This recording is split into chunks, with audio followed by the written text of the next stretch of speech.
What? Hello, once again. Hello. It's recording.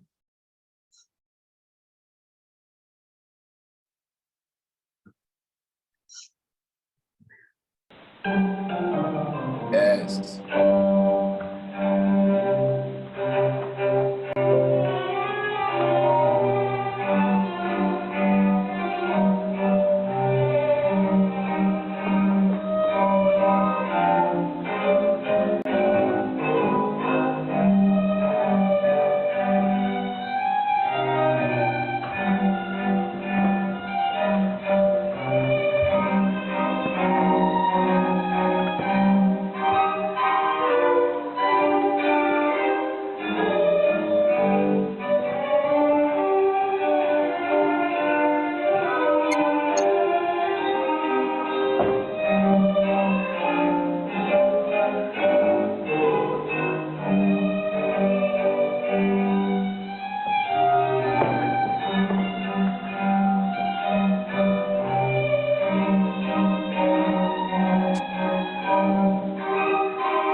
Welcome, everyone. It's a pleasure and privilege to host you on the second day of the conference, The One Humanity.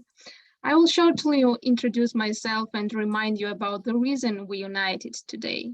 My name is Nina Berzinishvili. I am the founder and director of the Caucasus Association of Logotherapy and Existential Analysis, which officially covers Georgia, Armenia, Azerbaijan, and Ukraine. Also, I'm a logotherapist, clinical psychologist, and professional coach.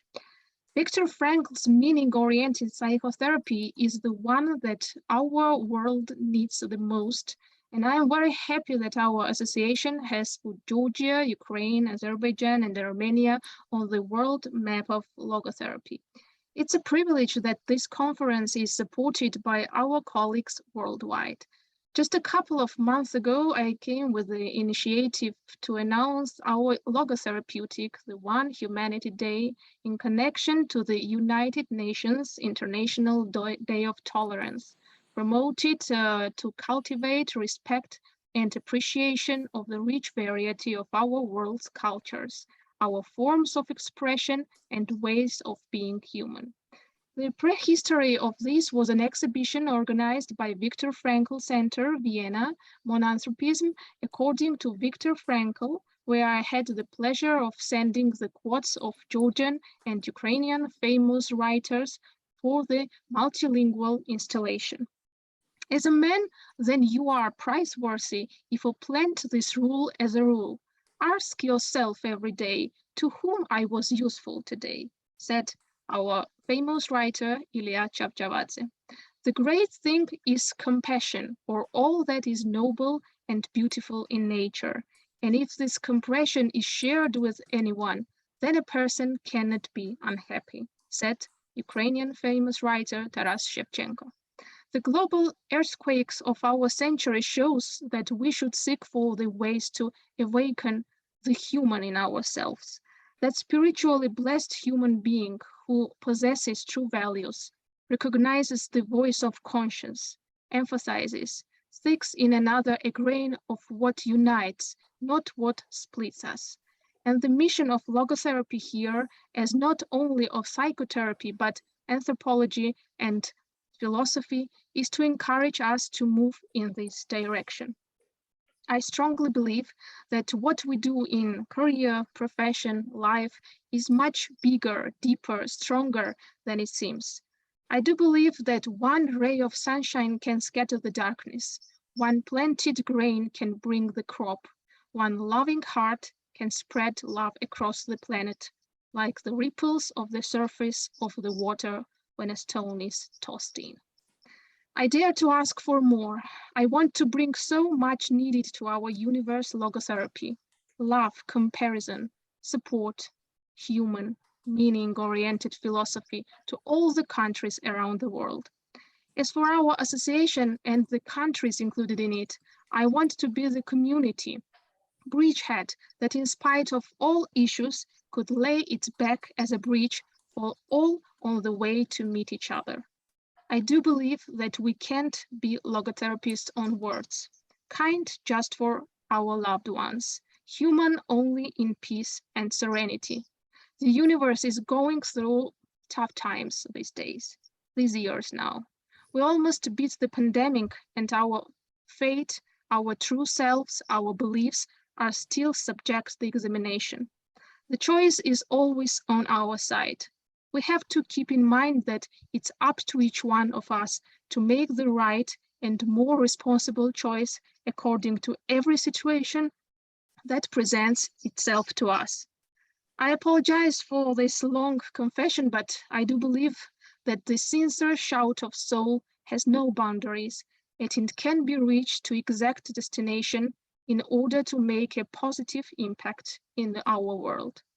I do believe that when the air is full of fear, horror, pain, diversity of information and positions, uncertain future, injustice, inner and external concentration camps we are going through, we need us.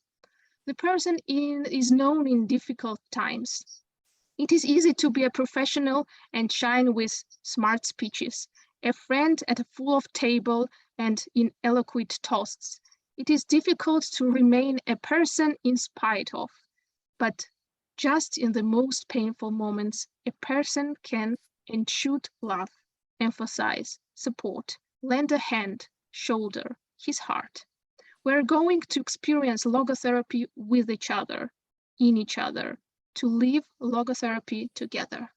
I do believe that now it's the most important time to talk about the ways to overcoming the crisis, about how not to lose the human in ourselves, how to move through difficult times, how to save humanity, love, conscious, soul, beliefs, values, meaning when you are at the edge, when you are down, when sometimes you are facing the reality of the barbed wire.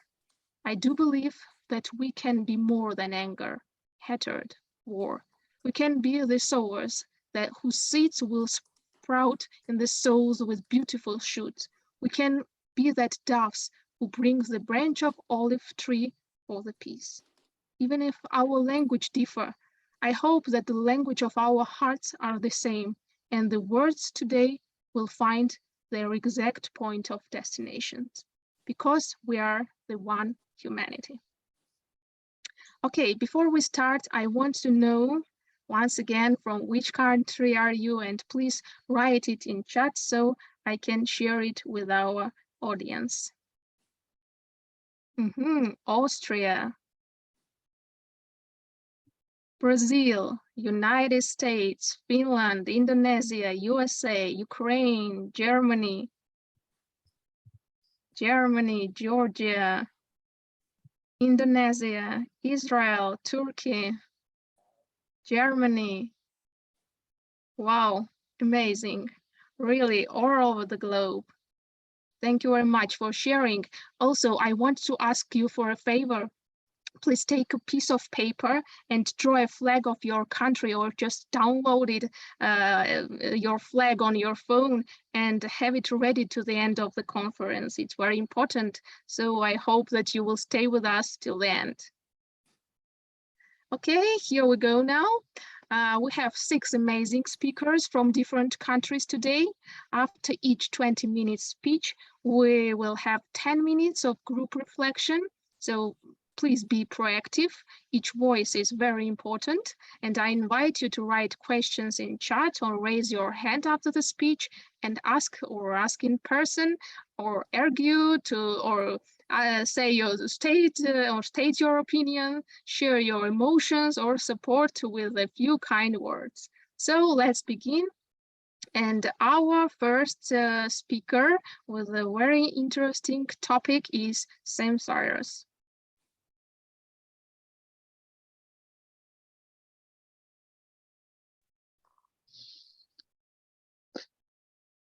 Should I start? Yes, welcome. Thank you, Nino. Thank you, everybody. Good morning, good afternoon, or good evening, depending on wherever we are. In such a beautiful event. When Nino wrote me the first time, I was so in love with the ideas, 2 ideas specifically. The first one was the idea of having an association, not for one country, but for an entire region. Logotherapy association for an entire region. I thought, wow, that's courage, that's bravery, that's being a pilgrim or innovator, or the term we prefer, because most places we open an institution in our city, in our state, in our country, and Nino already started thinking on how great it is that we cannot stop in one single place. And then she went on, and the whole team went on and proposed a worldwide event. As far as I am concerned, this is the first event on logotherapy online, of course, focused on the oneness of humankind. And when she wrote me, I was like for 2-3 weeks thinking, can I participate? Can I answer? What should I do? And here I am, and thank you, Nino, for the patience in answering me back after so long and so many days. And well, ladies and gentlemen, dear friends, it's common courtesy that it's usual to start a talk talking about oneself with self-presentation. So I will start by saying only this. And this is why I'm so in love with this event. I am the son of 4 cultures, 4 so different cultures, different between themselves, 4 nations that somehow influenced me to become who I am today. And ever since I came to this very realization, I understood what Frankl meant by saying that uniform paving never has the beauty value of a mosaic. Yesterday, someone even mentioned this quotation. Uniform paving never has the beauty value of a mosaic. When the Greek myth tells us that Prometheus created all humans in the Caucasus Mountains, we are offered an unparalleled reflection of our common origin. A fun fact is that, as you may know, according to the Caucasian, or one of the Caucasian original myths, especially the Georgian, if I'm not mistaken, in the beginning there was Ghmerti and his sister, and they had their problems with each other, and they cursed each other all the time. One may say human family is still torn apart right now. We may see religious groups struggling to be the #1 faith in the world. Political movements fighting to be in power for the longest time possible. Rivalry intensified within a culture of power or even pleasure. And we, sons and daughters of those sisters and brothers, forgetting our common nature as one humankind. Thus, one may ask, what is our responsibility as logotherapists? Should we intervene or stay quiet in silence? Well, Viktor Emil Frankl categorically says we should answer to the call of responsibility and create a world which has yet to come true. He tells us about the peacemakers, those who want peace at all costs, but not the real peace. They want the peace of being left in peace. They want to control or to maintain the status quo as it is. Today, we have around 50 conflicts worldwide, from the ascension of the youth in Iran, to the civil clashes in Yemen, to ethnic violence in South Sudan, Somalian regions, and still in Darfur, to the still not ended conflicts in Colombia, and of course, to the Ukrainian invasion. Langston Hughes, the African-American poet, once said, "Peace will not come today, this year, nor ever through compromise and fear." I'm tired of hearing people say, "Let things take their own course. Tomorrow is another day." I don't need my freedom when I'm dead. I don't eat on tomorrow's bread. Freedom's a strong seed planted in great need. I want my freedom just as you.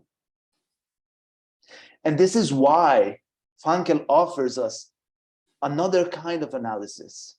Instead of being peacemakers, we should strive to be pacemakers. He says great thinkers and doers of all times are pacemakers. Moses, for instance, leading the Hebrew people out of Egypt to the promised land, was a pacemaker. Pacemakers are the ones making the questions, uncomfortable questions sometimes, not answering them, are the ones offering new insights, not solutions, and not repetitions or replays from the past, are the ones we follow through example and not due to order or fear. When they were in the desert, there was a cloud, a pillar of cloud in front of them, in front of the Hebrews. The cloud moved and they moved towards the cloud. When the cloud stopped, the pillar became a pillar of fire. The same fire that one should create to burn the feathers of Pascunji, the phoenix, to invoke the presence of the phoenix or the Pascunji and assist humans. The fact is, nonetheless, that useless fire burns and destroys for no reason. A cloud that does not move becomes a fog, and it makes it impossible to see. So the cloud moves and the fire stops. The pacemakers are the ones that help us to enjoy the warmth and the light of the fire and not to destroy the world around us. The pacemakers are the ones who help us see the cloud in movement and not to move in the fog, because a clouded vision makes mistakes. When the fire of democracy burns out, we have demagogy, an impoverished vision that seeks power to the many. But wait, Sam, isn't that the concept of democracy? Democracy, yet, is the responsibility of respecting the few, not the many. The children, the elderly, distinct ethnical and national groups, peoples with handicap, those without power. Autocracy may lead to despotism, a government based on the ideas of one person ignoring the collective wisdom of a group. Aristocracy can become oligarchy when the qualified capacities of a group become self-centered. None of such regimes are good or bad by default. The problem is when we see tridimensional realities and ignore the tridimensionality, focusing on the shadows. And we all know, all logotherapists worldwide know that there is no meaning in the shadows. That's like the first law in logotherapy. We know that happiness comes from the human spirit. And what a leader must seek is to be the reason of happiness towards their people. Is there a higher meaning than being source of happiness and well-being and peace? After all, aren't we the ones who talk about transcendence, of the meeting, the encounter between I and thou? Only through dialogue of peace, will to power opens room to the will of meaning. All rest is illusion, make believe. After all, isn't dialogue a logos, dialogue, logos, seeked by do, to people?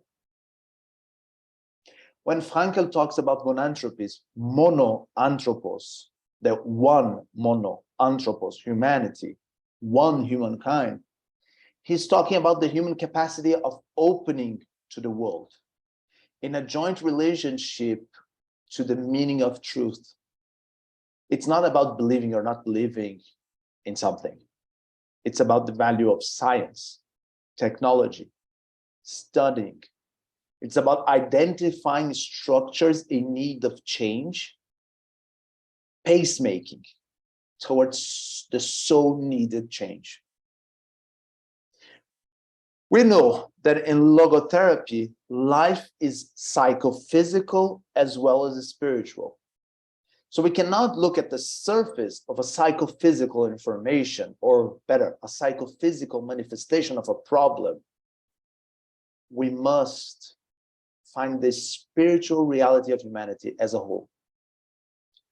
We must be ahead of the process and ask the question, how can one humanity, one monanthropy, come true if we don't work together? Justice demands universal participation. And only when all understand in words, narratives, and actions, we will understand that all is not possible, because we haven't all left from the same starting point. We have different starting points, each one of us, not only national, cultural, but social within those nations and cultures. So we need focus. So in the monanthropic world, in this dream of monanthropic world, we cannot be agents of incoherence nor disintegration. We cannot feed discourses of A versus B. And it's difficult. In Brazil right now, where I live, this is extremely difficult, but in the nations where you live, it's not easy either.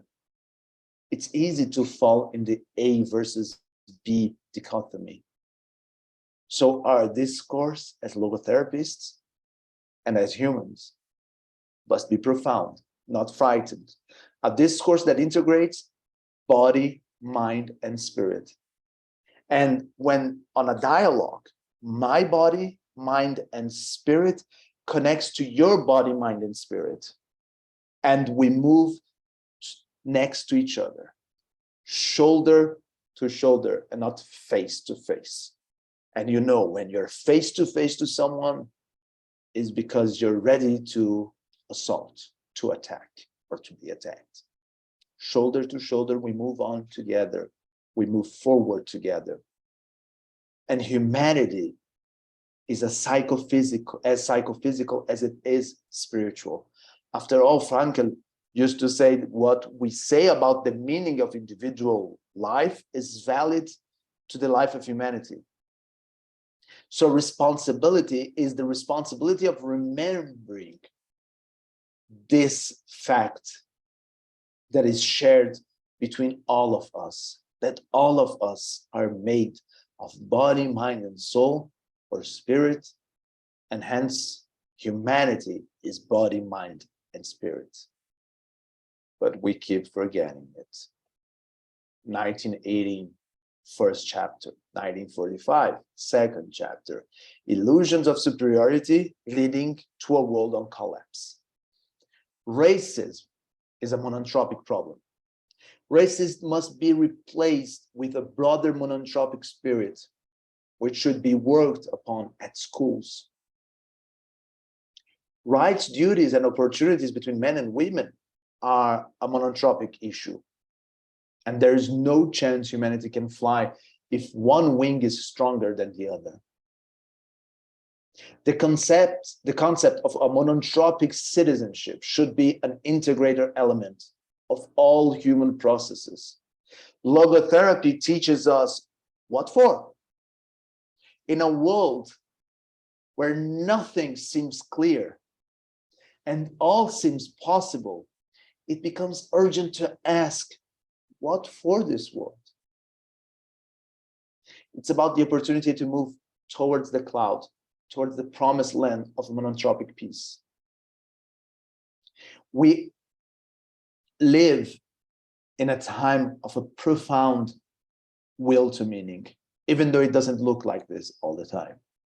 But it is a time of a profound will to meaning. And meaning may be a mission. And in this case, is the sole mission of serving humanity. It's not about demanding the world to answer to our will. It's about assuming or accepting a new position of humbleness, putting the world before us, trying to answer at our best. What? It's questions. And doing what? Serving the world. It's about being cause of peace and wellness of all peoples and all cultures, and partake at the demands, both psychophysical and spiritual of the world. Monoanthropism is not a mere concept. Less even, it's not a confused concept. It's the idea that all concepts of logotherapy and existential analysis are linked and applied to the social web of humanity. The only way to achieve it, in the words of the great Shiashenko mentioned by Nino already, is to break then your chains, in love unite. To break then your chains, in love unite. It's to ride the horse Jalali and understand we are all able to cross endless paths and to fly to the sun if needed. It's to finally release Mer from his prison, Mer, the heir of Sassoon, who before his self-imprisonment said, as long as lies, as long as lies reign in the world, I will not get out of here. When the earth is torn apart and rebuilt, the grain of barley will be the size of a walnut, and the grain of wheat the size of a rose. I will be allowed to come out of the rock. So there are two things that need to happen. The earth torn apart and the earth rebuilt. The question is, where do we stand in for it? Are we on the team of the turning apart or on the team of building and rebuilding the earth? It's all about Roberti and his sister and all brothers and sisters in the world to finally accept who we really are. Brothers and sisters, one anthropos, mono anthropos, monanthropy. Thank you very much. Wow, thank you for your very powerful speech, and thank you for accepting our invitation. Thank you very much. Thank you. So, dear audience, I want to welcome you to share your thoughts about this really meaningful speech and ask your questions, and don't hesitate to share your emotions.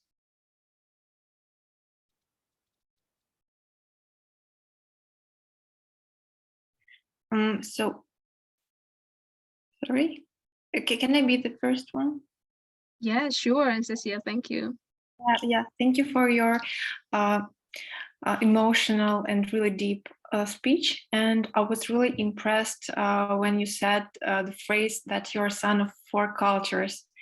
It's like at that moment I understood something about myself.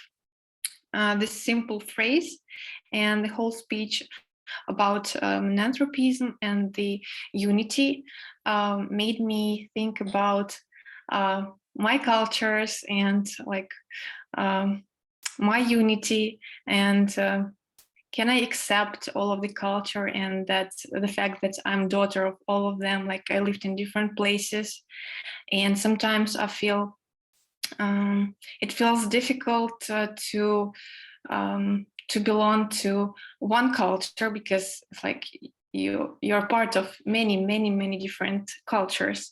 So I would like to ask you maybe to give some more details of what it means for you to be son of four cultures, like a little bit of your personal experience and your personal opinion. Thank you, Anastasia. Anastasia or Anastasia? Anastasia. Anastasia. Okay, thank you for correcting me. Nino, should I answer her or should we join questions and then answer at the end? Which do you prefer? As you wish, you can answer Anastasia right now, okay, and we will join. Okay, so Anastasia, this is a very challenging thing. I always joke around that you have two pathways. One path is you have two roads and you can choose one of them. You either are not comfortable nowhere or you are comfortable everywhere. Because when we are this mix of cultures, and I noticed some people mentioned they're from Israel. Israel, that's one of the features of Israel. They have this common culture of being Hebrew, but there are specific things. Some come from Poland, some come from South America. You have this melting pot, perhaps we may say. So you can either feel comfortable or not comfortable everywhere. There are studies about migrations and not many studies, as far as I'm concerned, about cross-cultural identity. But they talk about migrations, and some people say that a good migrant is the one who accepts the culture of the place they are. And some say, that's an intermediate step to be a mixture of all the cultures. Then one day you have to accept the new place. I disagree. I think we are who we are because of the mixture of the cultures we have. And some people have the mixture of cultures of coming to a great city, and the father is from a small town and the mother is from another region. So this is a mix of cultures. Sometimes it's that. Sometimes it's four nations. In my case, it's four nations. So how do I live that? It's not easy. That's a fact. I'm happy everywhere I go. I love it because of this cross-cultural air inside of me, or cross-cultural blood. I love reading poets and myths of all around the world. When I go to a place, I buy a book of anthology or poetic anthology or popular tales. So I think we may look at culture as a part of the social environment, the social dimension we are all in, and the spiritual is the one in charge. So you decide what to do. I tell you two things. I don't know if we may consider them fun facts. One of the cultures is Brazil, where I live, and the other one is Portugal, where I spent my teenage years. When my wife and I went to Portugal and came back on the plane when we were leaving Europe, I asked her, what did she feel in the trip? She mentioned two things. First, she said, my mom should take this trip with you. And then I said, why? She said, because it was very educational. Now I understand why you're the way you are. As she sometimes says, it's very convenient. Sometimes Sam is Brazilian, sometimes it's Portuguese, sometimes it's something else. So he's undecided. And the second fun fact is the hellish question I hear every 4 years. So which is your team on the World Cup this year? So every 4 years, I have to write an article about cross-culture or world integration, because every 4 years, someone remembers the mixture of cultures I have. But in general, and I don't know if I answered your question, I think is about a choice. You choose whether you're comfortable or you're not comfortable, and with what you're comfortable or not. Thank you, Anastasia. Thank you so much. It was so interesting to hear from you. Thank you very much. And we have the next question from Mrs. Dida, please. Yes, thank you. First of all, I would really like to thank you, Sam, for a most profound speech. I lost you. I can't see you on the view now. I want to see you when I talk to you. If I talk, you see me? Oh, yeah, right. Yeah, absolutely. Really, I felt it was an extremely profound speech, and I really loved all your references to Plato and to Buber, etc., and more and more and more. And my question is, when you talked about moving forward, and you said that when we move, and I love the idea of the cloud and the clouded perception, etc., etc. But when you talked about a dialogue as a dialogos, and you said we have to move forward together, you said we should move shoulder to shoulder rather than face to face, because you know when we are face to face, we are kind of ready to attack, right? Mm-hmm. And I was wondering how would that relate to what you formerly mentioned as the I and thou of Buber? Because as we know, in this kind of relationship, according to Buber, you are really face to face, when you take off your masks, and there is real intimacy, and even to the point that Buber says, the energetic field of togetherness is prior to the two different entities. And even Franco would take that statement of Buber and would add the transcendence in the middle of the two. So this is my question to you. Why is that attacking? Okay, that's when I was preparing the talk and thinking on the words, I thought, this or that word may have different interpretations where I'm going to mention. But let's see the word face, okay? When we have a problem, we're facing the problem, okay? We're in front of the problem, but also we may say fighting the problem. We shouldn't, but sometimes we are. The word, as far as I know, and I saw some people are from the US, as far as I know, in English, being face to face to someone is a synonym to be ready to fight someone. And I've seen many times this idea, even in Portuguese, we have the word enfrentar, which means being in front of someone and looking at the person. I think it's different when Martin Buber says we have to be face to face, but probably his face to face was a sweeter face to face, we may say.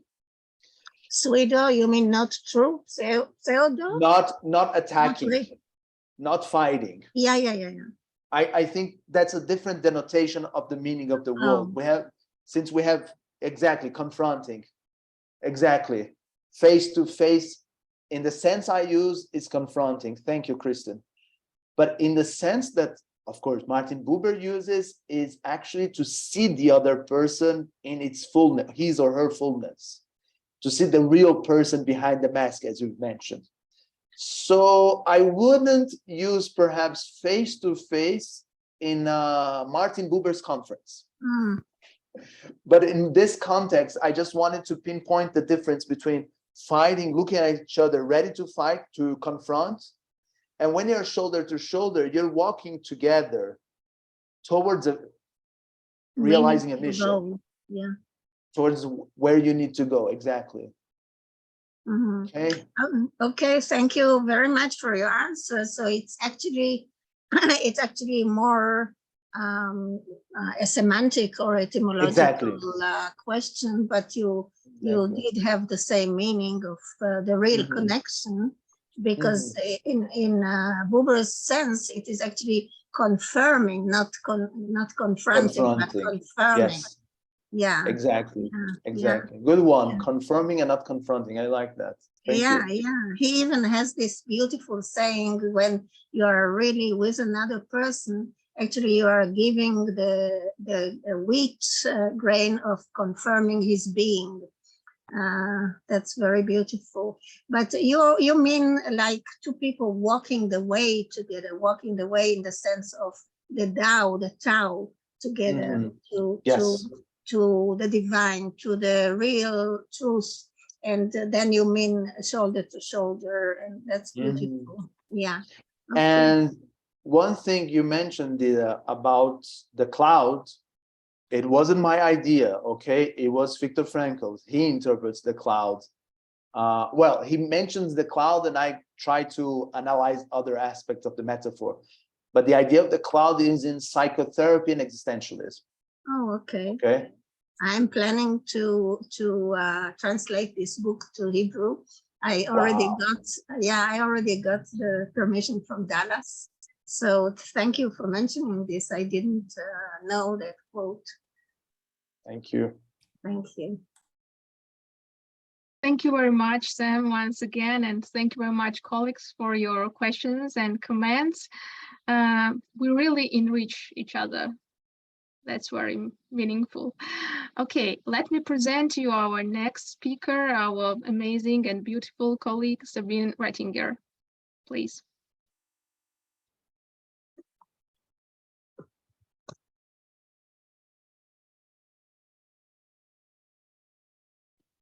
Thank you, Nino, for that very kind introduction.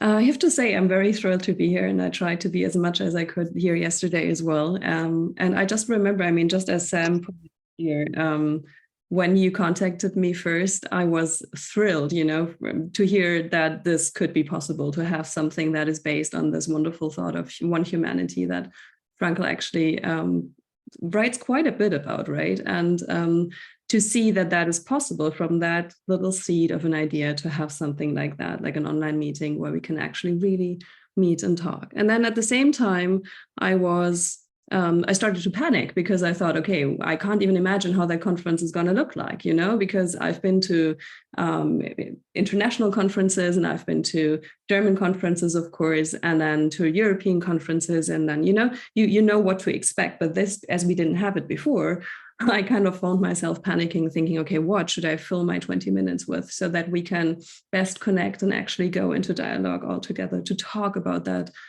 well, perfect and wonderful idea of a one humanity global initiative with the help of Viktor Frankl's logotherapy. So this is what I came up with, actually. Can you see my presentation? Does that work? Are there any black boxes? Because we had that yesterday, right? I thought I'd ask in the beginning. Wonderful, wonderful. All right, so let me see if I can also move on. Right, so just very briefly, so I thought I put it on a sheet, so if I forget to mention something, you can just, go back and ask, what is it that makes me able to actually talk to you and to share some insight and knowledge? And it made me think that I'm kind of that person who never is able to keep one focus and one perspective, because I'm so interested in so many things. So actually what I am is I'm a lecturer at University of Education in not the very west, but almost the very west of Germany, in Karlsruhe. But I'm also a licensed logotherapist in a private practice in another German city, in Trier, which is supposed to be the oldest city in whole Germany. And I'm also the co-founder and owner of ELAB, the Institute of Logotherapy and Practical Philosophy, where we train logotherapists, which are meant to work not as psychotherapists, because I myself are not a psychotherapist. I'm a philosopher and a linguist and a trained teacher, also a school teacher myself. So I'm more interested in the whole field of not psychotherapy. Where can logotherapy help to make the world a little bit better, if not in the context of psychotherapy? Because I think there are wonderful people out there doing that. I felt the need to show that logotherapy can also be a trained profession in all these other fields. Now, this brings me to the next thing. At first, like in our institute, we found the very interesting field of dementia work. Like, how are people with dementia being treated in our society? Now, societies, depending on where in the world you happen to be diagnosed with dementia, that differs quite wildly. And then at the same time, how can we bring that together with logotherapy? That was our first thought. And so we came up with an approach that we call logogerontology, where we bring Viktor Frankl's ideas of logotherapy and existential analysis to helping people with dementia cope, but also still go on living quite a good life for quite some time, no matter the diagnosis or the symptoms. And then that finally brought me to become the vice president of the German Professional Association for Licensed Logotherapists in Germany, which is called the DGLE, the German Association for, and then the whole thing. Which is so interesting because we have so many connections there from all fields of profession. And while I put that together, because you said, introduce yourself, please, in the beginning, so that everyone knows where you were located from and what you're doing, I thought this is exactly what I want to speak about, like the multitude, the wide range of possibilities that we have, and which are all pointing to the one big thing. And you just brought it up, Nino, and I'm so thankful for that, the one humanity. Which we can actually base upon Viktor Frankl's concept. So when I was preparing this talk, I actually came up with very strong ideas how I want to proceed. And I'm just going to put it into two big parts, and then I'm going to hand it to you all, and then we can maybe go into discussion, because I would love that most. So when I thought about one humanity, the next thing that actually immediately popped into mind is the concept of one language. Because what I have realized, I mean, I have been training licensed logotherapists for years now in Germany in the German language. And then from time to time, it happened that international students would approach me and ask if I could also teach in English or in some other language. Now, I could do in English on an okay level, but I couldn't do it in any other language. So it made me think, okay, let's see what I could teach and offer in English. And there we had the first issue. Once I started actually working with a small group of international students, we found out that we have so many different terms, like technical terms, but we all mean the same thing in logotherapy. Let's just, recollect what we heard yesterday, just how the three dimensions of Frankl's dimensional ontology have been called during this little conference varies so widely that, of course, if you talk to someone and they have never heard of logotherapy and you need to explain yourself, it's kind of like getting hard if they then, for example, take up a book and find completely different terms in there. So that might not help, right? To reach the big goal of one humanity based on Viktor Frankl's logotherapy and not even have one language. And now, of course, let's say in English as a lingua franca, as the language to communicate in, right? It seems like we didn't even find the chance yet to agree on one set of terms in that English language, right? That's just maybe the opening thought for what I'm about to propose. Then, of course, what we need is translation. And there even are a few students of mine today with us here who just actually were with me last weekend when I taught a whole weekend on values and the term and the concept of values in logotherapy. Now, we have this German author and intellectual. She's like just amazing. I could read every single book she writes and every single line. I could just, learn by heart, because I think she's really one of the most brilliant minds you could come across. Her name is Caroline Imke. And she gave that little speech when she just opened some cultural thing in Germany a few years back. But in the same year, she also got the prize for it's called the Peace Prize of the German publishing companies, right? And the big names got that prize before her. One of those might ring a bell. It's Karl Jaspers, right? So the philosopher that Frankl quoted so happily whenever he talked about choice and having a choice and having the ability to make decisions. So when we put all that in a bigger picture, we find that we not only need one language and translation, we also need the openness to go into personal encounter. So that will be my opening for all the detailed strands that I'm about to propose to you. Now, what does Caroline Emke mean with translation? She means that when we have values and we want to kind of like show our values to the world by really living them, by really bringing them to life, not only having those values to put them in some kind of a cupboard and to look at them, you know, or to just put them on a sheet of paper and say, those are my values, you know, you have to believe me, I really have them. You should be actually doing and living your values. And that is where we need translation. And now, how can we translate them? Where, first of all, Frankl would say in a personal encounter, right? When we really meet, when we really go in that space in the middle, right? And that the space between us is what a very famous Irish author once called it. That's exactly when we meet, when we have a personal encounter, what is needed. But now, what do we do with the one language and the translation thing? I thought I'm going to try and put it into a visual language that might help us understand how important it would be to agree on very simple, neutral terms that can be used as technical terms so that we, at least within the logotherapeutic community worldwide, agree on the same terms when we mean the same concepts. So what I'm going to offer is a brief 3x3, okay? If you look at logotherapy in Frankl's writings, you will find that he must have loved that number 3, right? I mean, there's so many 3s, so I'm going to give you 9 single things to think about, and then we're going to, you know, wrap it up in the whole bigger picture. So the first one would be the so-called 3 basic pillars of logotherapy and existential analysis, right? And what we call it in our institute when we teach it to our students, it's actually, we call it the logotherapeutic domino. I'm not sure if you know the little games with the little pieces and the dots on it, right? You can go like, it's freedom of will, will to meaning, and meaning of life. So you can connect the last word with the first one. And again, we can see how much Frankl loved that playfulness with words, right? I mean, this is what is most of his writings is kind of like circling around. So this is a very easy way to remember, but also a very easy way to understand.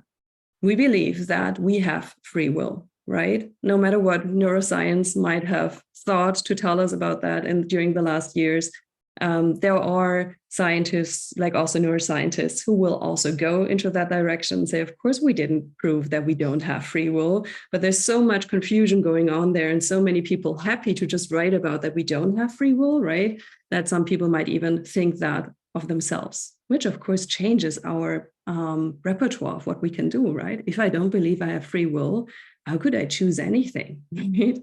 So, but then Frankl goes one more step further and he says, well, we don't only have freedom of will, we have will to meaning. So what it's all about is not, we don't want to have pleasure and power. Well, of course, we do want to have those two, right? And he was very humorous about that, to admit that, of course, everyone wants that as well. But also, which is way more important, we want meaning in our life. And that's the first big term that we need to agree upon. It's meaning, it's not purpose. Because in the English language, there are those 2 words. In the German language, in which Frankl wrote, there are no 2 terms like that.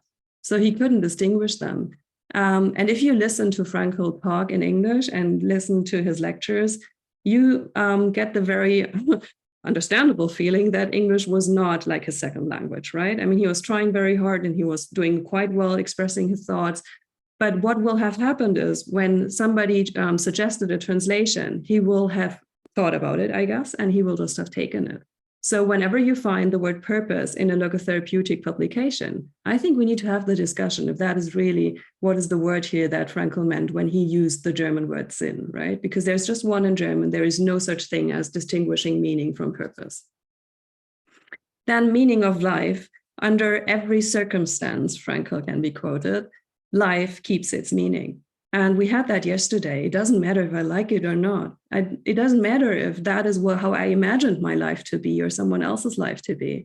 It just keeps its meaning. And that, of course, is a big assumption, right? And we need to fill it with content. And that's what I'm about to do. So that is the first thing, the first 3 times 3, right? The 3 basic pillars: freedom of will to meaning, and meaning of life, which just needs to hold true for every situation if we follow Frankl's perspective. Now, that would be the first perspective on being human according to Frankl.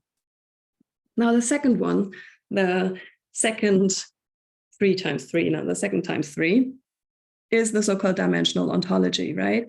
In German, with this wonderful one word, which we can use to express it, it would be something like the image of man, right? The image of being human. It's just one word. It's very short, even for a German word, it's quite okay short.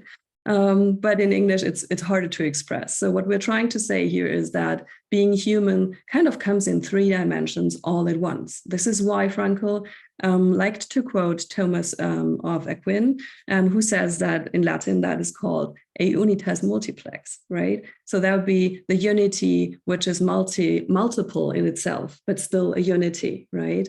And that is exactly what I heard what you said earlier, Sam. That's exactly how we can actually look at being human while at the same time understanding what a complex jigsaw puzzle it also is, right?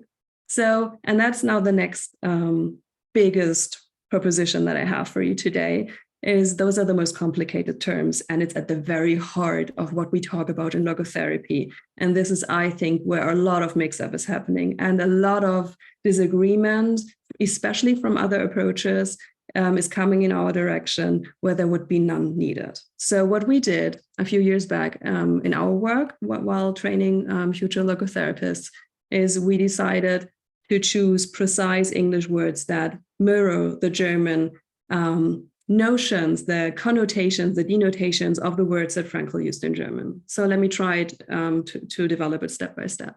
So at first there is, of course, the dimension of having a body. We could call that a somatic dimension. We could, of course, also call it the physical dimension.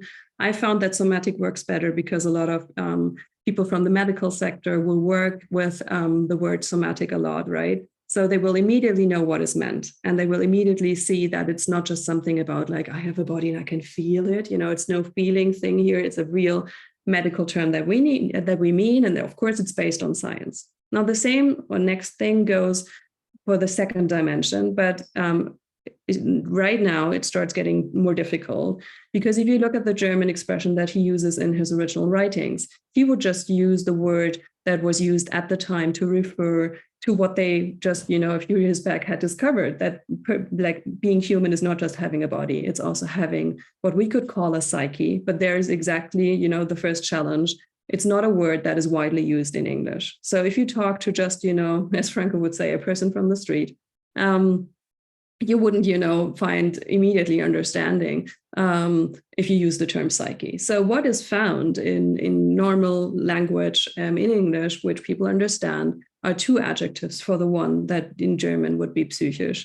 It's emotional and mental, right? And it's kind of together, it kind of tries to grasp the thing that Frankl is talking about when he talks about having a psyche. It's not just emotions. It's also having a mind, and the mind going in circles, but in German, he doesn't split it up, again, because that one word kind of, has it all. You can just, say, that's the second dimension. And in German, it has all the facets, all the connotations of course, I can think in circles, I can worry a lot, but of course, I will also feel fear and anger and all of that. So it's a mixture of both. And we found that works really well to combine the 2 adjectives in English to get what we mean with that second dimension. Now, are we ready for the hardest part? There was this one famous book, The Doctor and the Soul, and there you have it. There it went down, you could say, the drain. It's a wonderful title. It's a wonderful book. It's even, I guess, more wonderful in the German original because, he really chose the words that are in there, not so much in the translation, I'm afraid, because he never corrected that and he never talked about it. But you can get so many misunderstandings from the second you use the term soul and spiritual. And that is not what is in the words in German. And that is, I have thought about that for a long time. I have thought about, am I kind of like crazy to challenge that notion of like the most standard translation that there is in English? Because of course, the book is called The Doctor and the Soul, Ärztliche Seelsorge. And of course, the third dimension is called spiritual dimension in there. But let me try and explain why I think that's not a good idea. When you have the original term in German, he would refer to a concept that he got from a German philosopher with the name of Max Scheler. I'm not sure if you're familiar with his work. Not so many people might be. There's a little tiny book from 1928, which I can really recommend. It also got translated into English. And it talks about this very specific position of the human being in kind of the universe or the cosmos even. Now, this makes it sound very woo-woo, right? For a lot of people, that would be out of, the question to read something like that. But let me tell you, it's real philosophy, real German philosophy out of the 1920s. And what Frankl found in there is that Scheler says there is a very specific role that and position that human beings have in comparison to, let's say, plants and animals. This is where Frankl got this idea, again, from the threefold step comparing human beings to plants and animals. And he would go like with those three states that you can see here, the 3 dimensions. You would say, you all know that animals and plants share the somatic part with a human being, but the emotional and mental part, the plants do not have. We by now know that that's not completely true, right? I mean, there has been scientific research showing that plants, especially trees, but also other forms of plants, do have something that we could call emotions and even something like a psyche. Now, this might be, going too far here, but just to say it's all philosophy. In philosophy, you can do that. You can just think about, specific concepts and then describe them in very much detail.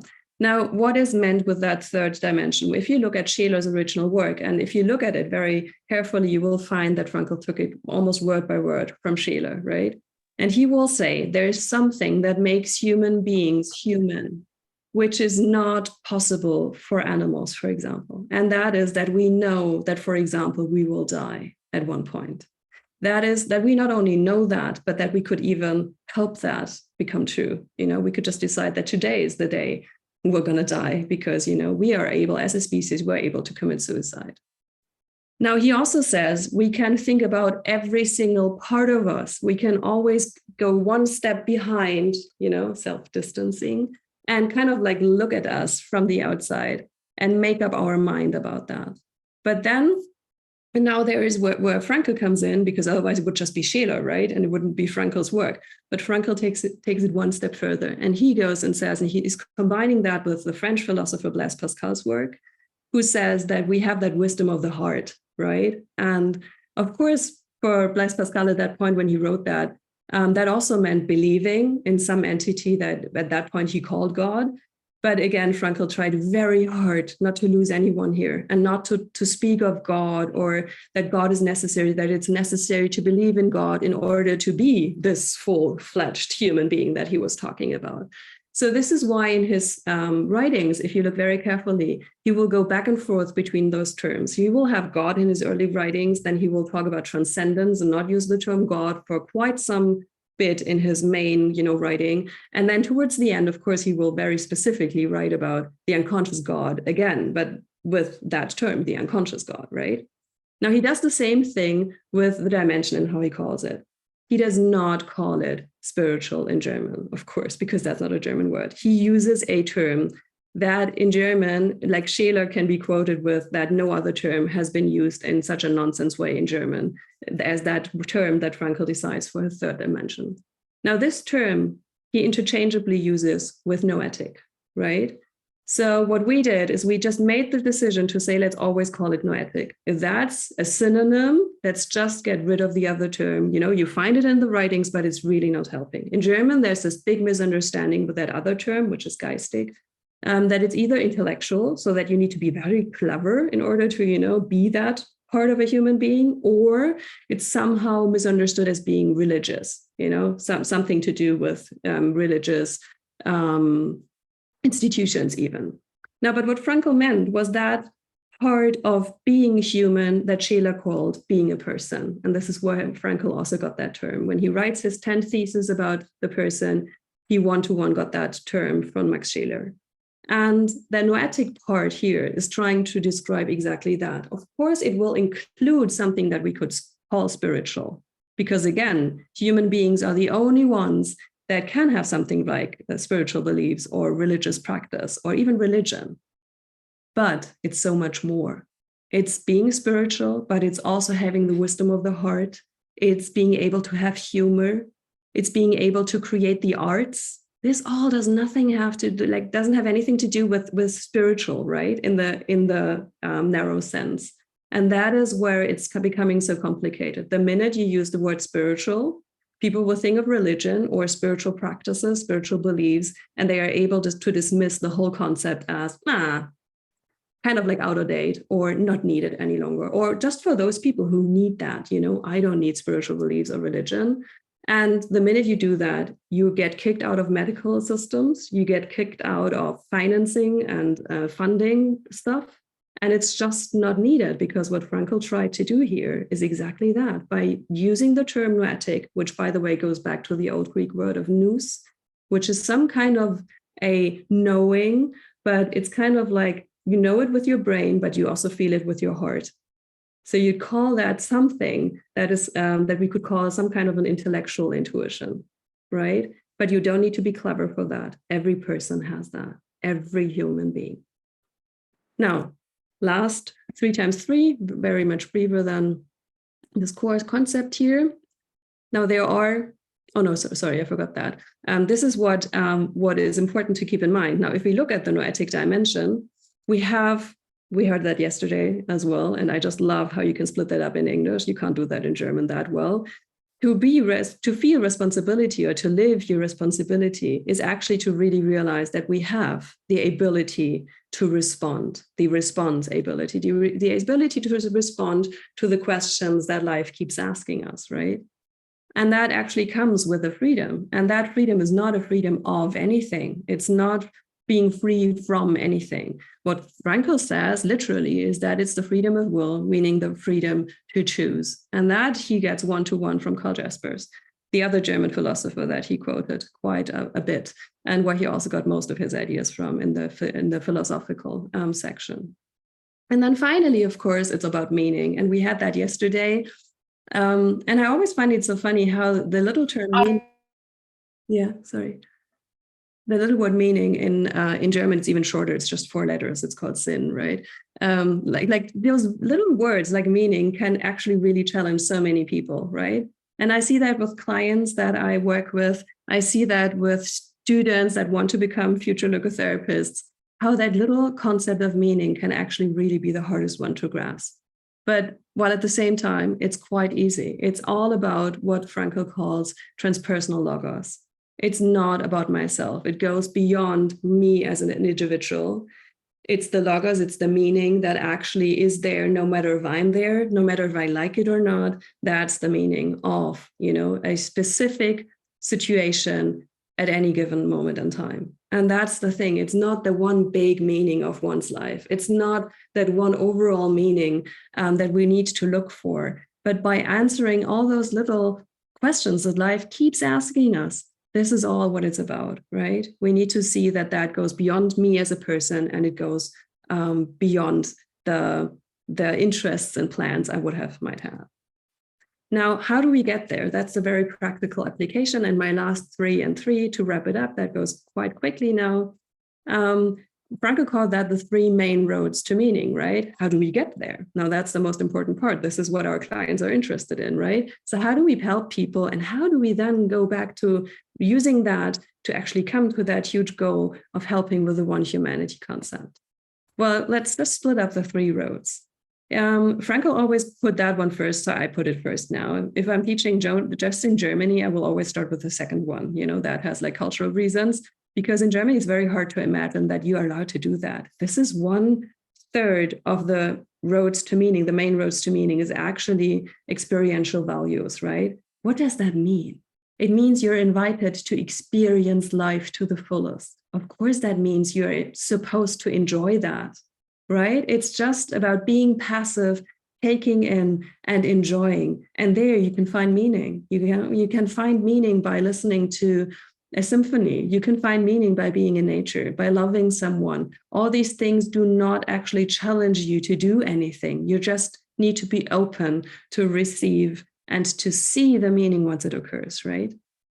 And then, of course, there's the second one. And in our Western societies, where now Germany is one very specific example of that, this one people will understand way better, right? You find meaning by doing something. And now this is the next term where we need to be very careful. I've seen so many times that people define that as creative values. It's not creative. It's not meant to be creative and, paint and dance and, I don't know, draw something and develop the next, I don't know, thing you want to wear. But it's actually really just about bringing something to the world that would not be there if you wouldn't take action. So it's about taking action. It's about changing the world by doing something. And that doesn't have to be something big. It could be the most tiniest thing you could imagine. It could be a smile you give somebody because you just realize that person is actually in need of it. And then finally, of course, the third main road to meaning would be to actually see that life is not always the things that you planned, that life is not always going according to your plan or to your wishes or what you expected life to maybe be.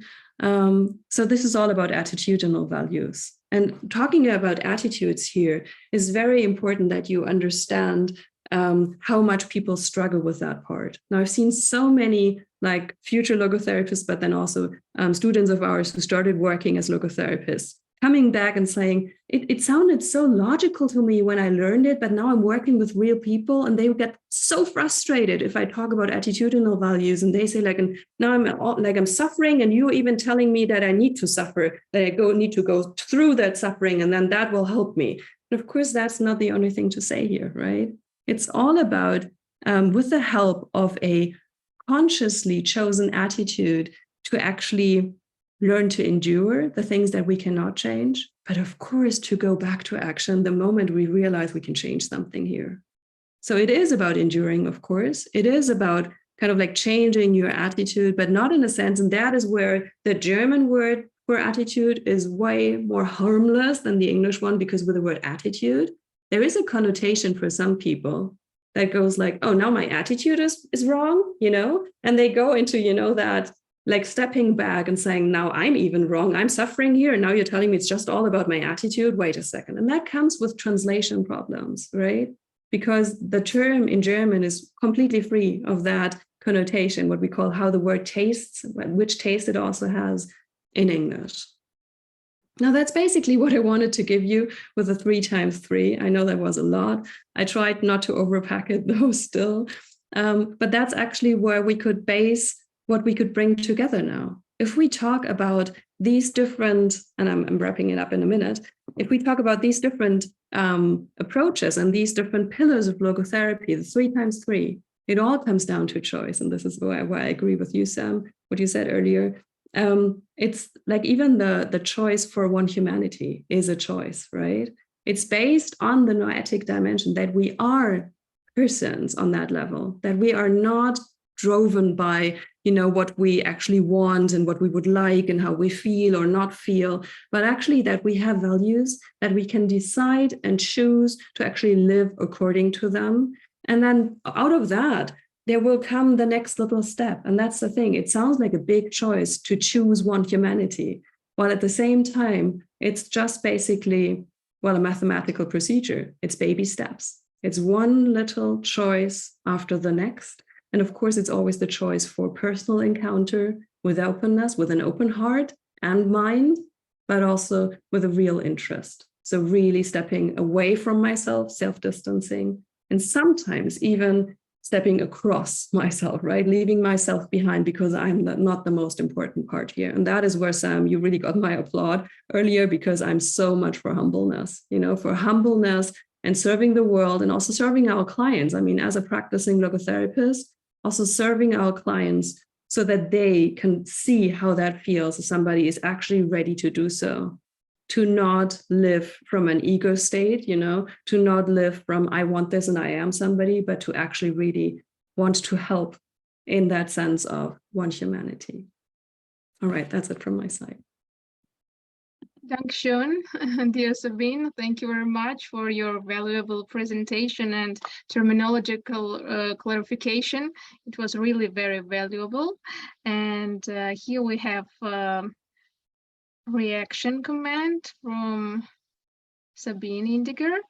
Thank you so much for your presentation, Sabine. It went right to the heart, mind, and even more importantly, to the heart of logotherapy.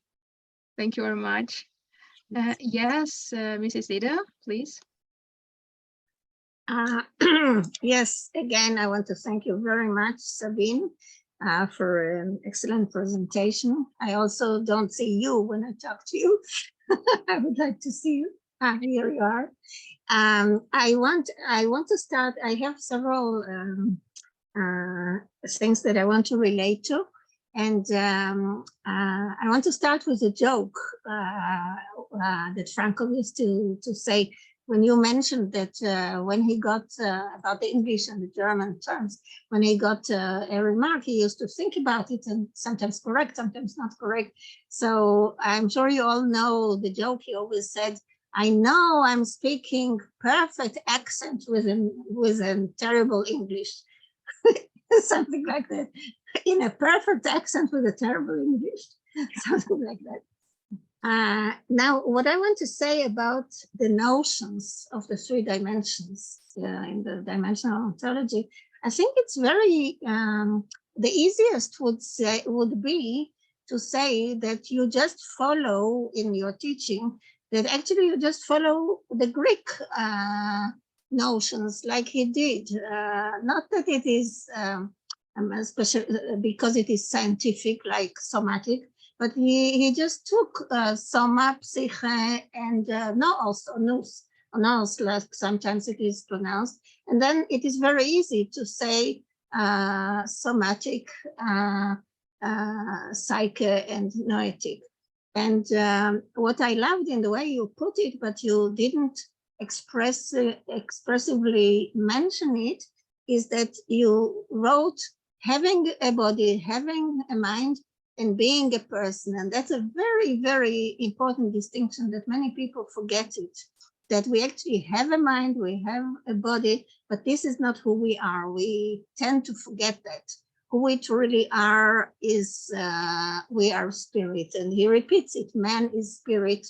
And this is the clouded vision that Sam was talking about before, that we tend to simply fall into misidentification of ourselves and we forget who we are. Several other things, little things that I wanted to say. Yeah, I loved the connection that you made with reference to Max Scheler as well as Pascal. These are people that he doesn't mention the names of. Sometimes he relates to philosophers who used to live in the same period, like the zeitgeist of his time, but he doesn't mention his name, their names so much. Like Heidegger, for example, he takes notions from him and turns into meaning, but he doesn't mention that. So I love the connection that you made, and indeed the wisdom of the heart. Yeah, what he calls conscience actually, and we can call it intuition or spiritual intuition. He does explain that, and I think you related a little bit to it, that and you said I wouldn't call it creative values, but he does explain that what is common to art, love, and conscience is intuition. So I think it's yeah, it's very true in the way that intuition works vis-a-vis or in contrast to the intellect that we find in the psyche. And yeah, about calling it spiritual or not spiritual, as I agree very much with you that it's best to call it noetic, and it is a dimension. It's not just something added. It's a kind of jumping into a new dimension altogether. It's not interpretation or something like that. Yeah, it's actually about what Nicholas Cosanus called unity of opposites, and that's why it is intuition. Yeah, I would agree, but add to the creative, I would add, I'd rather call it creating, like the creating they create, but they're not creative, because with that you would exclude for so many people, I had those discussions over the years, you would exclude so many things that are mere intellectual, but you create something, or where you just use your hands and it's not creative at all, but you have to do it, and all that is in creating, but it's not creative.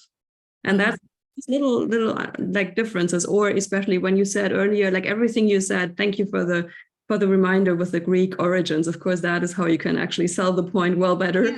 Yeah. Also, then, and then in the end, you said, but in the end, we have a body, we have a psyche. Yes, that's how I put it. But then we are spirits, and I would say yes, but please say we are persons, because that's the thing. If we are spirits, we lose so many people, and that's the thing. I think Frankl tried very hard for so long to not lose all those people. So our task to now try to do the same. And we have those words, and it's a real philosophical concept. Like being a person, like quoting Max Scheler, is like a real thing. It's not woo-woo. It's not I have to believe in that or not. It's just really how we can describe what makes us human. And I love that is based in philosophy, because I can win every discussion with that. Yeah, I agree completely. I agree. I remember when there were students who kind of didn't want the word spiritual, I would answer them, would you accept the word the most human dimension? And then immediately they agreed. Yeah. Thank you. Yeah, I don't want to take more time. I just want to ask you, you mentioned that Frankl uses the term transpersonal logos, which is lovely, but I don't know where it is. Can you tell me? Yeah, it's out of the work. Like when you read Elisabeth Lucas, like his German student, right? And she wrote a lot, and she will like give all those quotes where she talked to him, because they had a very and she wrote a lot, and he was always the first to read before she published it. And so that is out of there. Like she goes on quoting. I mean, she just turned 80 a few days ago, right? And she goes on quoting. Like that's like, if she talks now, this will be the most important thing she will say. She will always transpersonal logos, especially because there's this whole thing going on with Lengle in like the German speaking world, that former student of Frankl's who kind of developed his own approach and just changed the words in the order but ripped out transpersonal logos, ripped out the heart, called it something very similar, and keeps saying like Frankl invented it basically, right? So this is feels like she's fighting till the end, that approach that is nothing to do with the original heart of logotherapy, right? Okay, thank you very much. She is marvelous.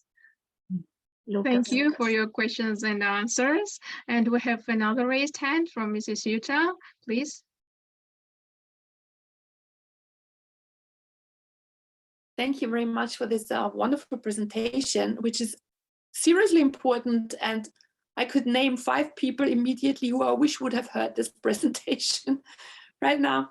So yes, and what came at the end of the creating, this is what I was going to suggest to you.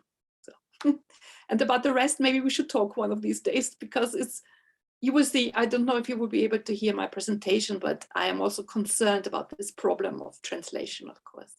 Perfect, yeah. So, yeah. Thanks so much. Thank you very much. Yes, Mrs. Bhatia. Yeah, hi. First of all, Sabine, I can't speak because I might have a cold, but I so appreciated your clarifications. Like they're just really, really sharpened everything for me. That I've been struggling to clarify, and it's going to be so helpful to me with my teaching. And I was just thinking that Elizabeth Lucas talks about the conflict between the want and the ought.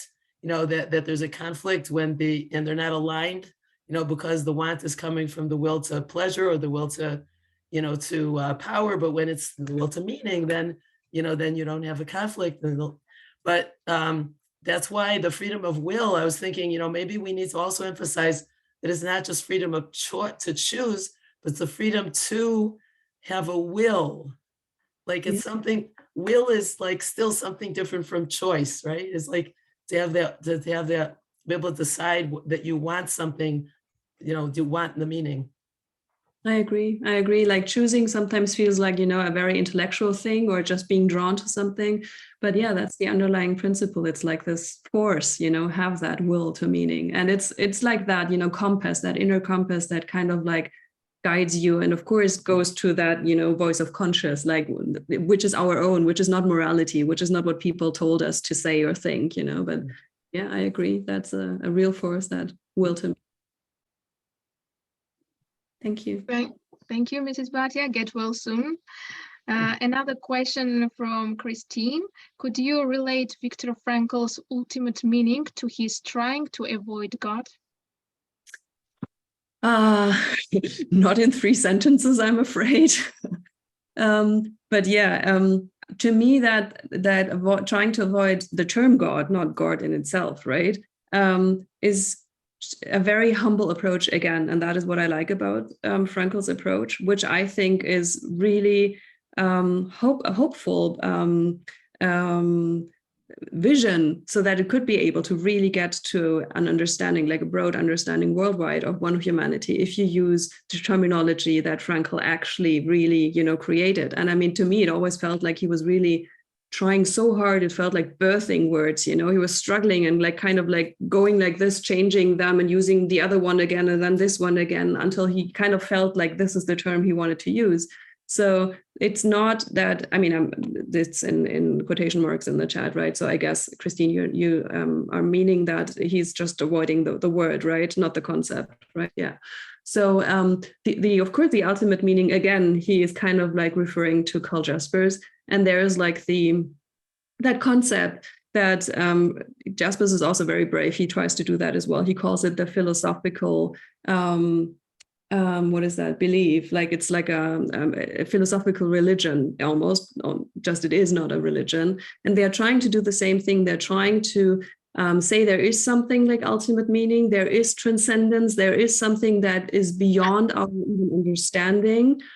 But at the same time, we have free will, and by not bringing institutionalized religion into play, by not, going into that dialogue with every single term of every single religion or spiritual community that there is, all across the globe. I mean, I always, go like, if somebody says, let's go into interreligious dialogue, and then they just mean the big, worldly known institutionalized religions. But there's so much more than that.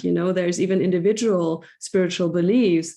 And we don't need that. We don't need to go into detail here and to discuss. If we use the terminology that Frankl is offering, and trying so hard, to reach that point of understanding where we will understand that it's being one humanity actually really means there is no such thing that we need to fight, because in the end, we might just all mean the same thing, and are drawn to the same thing, to meaning. And it's so easy if you stay on that category level, but it gets so hard if you, mix it up with, you just want to say God or something like spiritual or spirit, and you have a discussion, that you didn't even want to have, because what you were trying to say was a very neutral container so that everyone can kind of like, find their own belief systems in it.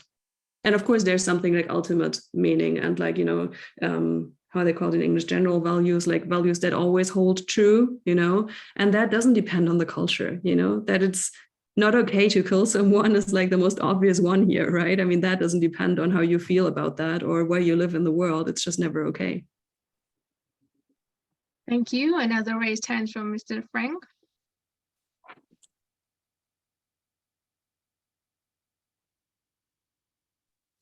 Hello, Mrs. Rattinger. I'm very thankful for your clarifications. They rose up another question of translating the German term or German notion unbewusstes Geistiges is a very difficult one. In this sense, you taught us. Could you be helpful in this? That I don't think that's the hardest one. Once we agree on the noetic part, and on the person part, we can just say unbewusst is unconscious.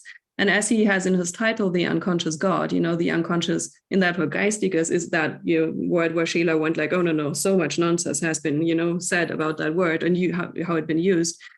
So my suggestion would be unconscious noetic, the unconscious. Unconscious noetic, okay, yes. because you can, like, that is the part where it's really hard to grasp, but you can access that noetic dimension and you can actually experience it, you know, but just to some degree. And some people will say, yes, that's exactly what I mean when I talk about my spiritual experiences or my religious experiences. And other people will say, this is how I feel when I don't know, I'm in that flow state, but feel like there's something bigger than just being in a flow, you know. And then there's this part where you cannot access it, where you just start to get that feeling of, now I understand. And the minute you try to think through that, it's gone. You know, it's like that glass wall. I keep referring to that glass wall where you kind of like run against, or even if you go slowly, at some point you will just, you know, go down because there's just glass you cannot go through.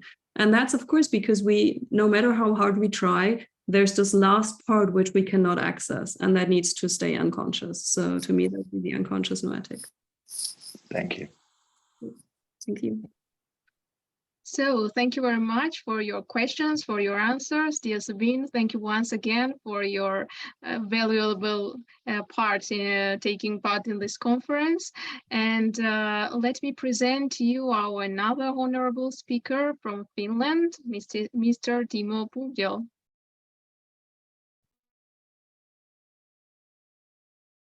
Thank you. Dear colleagues and other listeners, I am Timo Puhjo from Finland. My education is a Doctor of Philosophy, and my dissertation dealt with the philosophy of Viktor Frankl, after which I have researched the subject further and written several books about it. I also have lectured at many international congresses and trained numerous logotherapists, both in Finland and elsewhere in the world. I also work as a logotherapist myself. I have always been particularly interested in Viktor Frankl's concept of the defiant power of the human spirit. Aside from being interested in figuring out the exact content of this concept for a long time, this exceptional time we are currently living in has also significantly influenced my choice of the subject of my presentation. By extraordinary period, I mean especially the war in Ukraine, which Russia started on February the 24th with its unprovoked and unjustified attack on Ukraine. Not only Ukraine and Europe, but the whole world has changed dramatically. An enormous amount of suffering and death has been experienced in Ukraine, but the side effects of the war affect a wide range of people around the world. Because of this, my topic today is the critical need for the defiant power of the human spirit. More specifically, why such exceptional power is needed, what it is needed for, and above all, what it is exactly and how one can access it to help oneself in life situations where nothing else is able to help. The significance of the defiant power of the human spirit rises in the current crisis. The situation we live in requires us to use exceptional forces that we may not even know we have. In many of his works, Viktor Frankl says that he used the defiant power of the human spirit to survive the concentration camps. He had been forced there against his will. Likewise, the Ukrainians are involuntarily in this situation, as are all of us who are affected by the consequences of this war in one way or another. The Ukrainians have experienced the full effects of the war. Many have lost their homes, and some people's loved ones have died. None of us has been able to avoid hearing about all the suffering this war has caused. In crushing blows of fate, in exceptionally demanding or possibly overwhelming situations, we are put to a test which some cope with better than others. However, not everyone can survive at all, and survival is not self-evident or effortless for just about anyone. Survival, insofar as the opportunity is available, requires strong spiritual abilities, even extraordinary capabilities, such as the defiant power of the human spirit. In a lasting way, one can only survive by finding meaning in his or her life, even at this moment. And especially in the long run, after an acute crisis, it becomes vital that the person finds valuable meanings in their life. In such a situation, it is useful and even necessary to also look to the future, to reach out to a time when all of this is over, to find something in the future that will enable us to live a better, worthwhile, and a meaningful life. For that, we need all the lessons that logotherapy entails. The concept of the defiant power of the human spirit most clearly distinguishes logotherapy from other forms of helping people. Therefore, I hope that as many people as possible will have the opportunity to become acquainted with it. From a practical point of view, the problem is that Frankl often talks about the defiant power of the human spirit, but does not explain its essence and functioning in detail. Although the concept as such is well known, especially in logotherapy circles, little is known about the nature of this defiant power other than the fact that it is presumed to have a spiritual quality. Its specific purpose and practical ways of applying it seems very unclear. Therefore, it is important to know what it really is and how it can be mobilized. Furthermore, it goes without saying that therapists need to know exactly what they need to do to activate and strengthen their clients' defiant power. The defiant power of the human spirit, in German Trotzmacht des Geistes, is a concept created by Viktor Frankl. By that, he means a specific power needed when the implementation of the most fundamental motivational force in humans, the will to meaning, is hindered, and other spiritual forces of the person are not sufficient to remove the obstacle. The defiant power of the human spirit is a capacity inherent in every human being. It is a potential source of power that can be called upon and, in fact, from a logotherapeutic standpoint, has to be called on whenever the very base of their life's meaningfulness has been destroyed or is in danger. The defiant power of the human spirit is an exceptional strength and ability, a power that exceeds the possibilities and limits of humans' normal willpower. It needs to be activated in exceptional situations where the foundation of a person's life has been shaken to its core and there no longer seems to be a solid platform under the feet on which to proceed with their life. In other words, life challenges a person to cope with the situation they are facing so that they can continue living their life in spite of it. Everyone knows someone or has heard of people who have found within themselves such powers that they were able to overcome whatever affected their lives in a destructive way. There is a lot of everyday heroism, which, however, mostly lacks the appreciation it deserves, and especially no one usually thinks about how it has been possible and whether it could be possible more commonly, and if it could, then how. The manifestation of the defiant power of the human spirit is always related to a situation where, for one reason or another, a person is prevented from the realization of the will to meaning and the associated self-transcendence orientation to a generally valuable in guidance of conscience. Self-transcendence is central with respect to both the defiant power of the human spirit and also the discovery of meaning in suffering. Therefore, the meaning of suffering is for a human being to begin by doing everything in their power to eliminate its cause, or, if that is not possible, to relieve its effects. The person must be able to distance themselves from the physical pain and psychic anguish that can lock them in their psychophysical organism, as well as from the problems in their life situation, into the spiritual dimension where they can transcend their suffering. To make this possible, a person must first break free from the influence of counterforces which cause them to lose sight of all meaning possibilities or prevent the realization of the will to meaning by suppressing its power.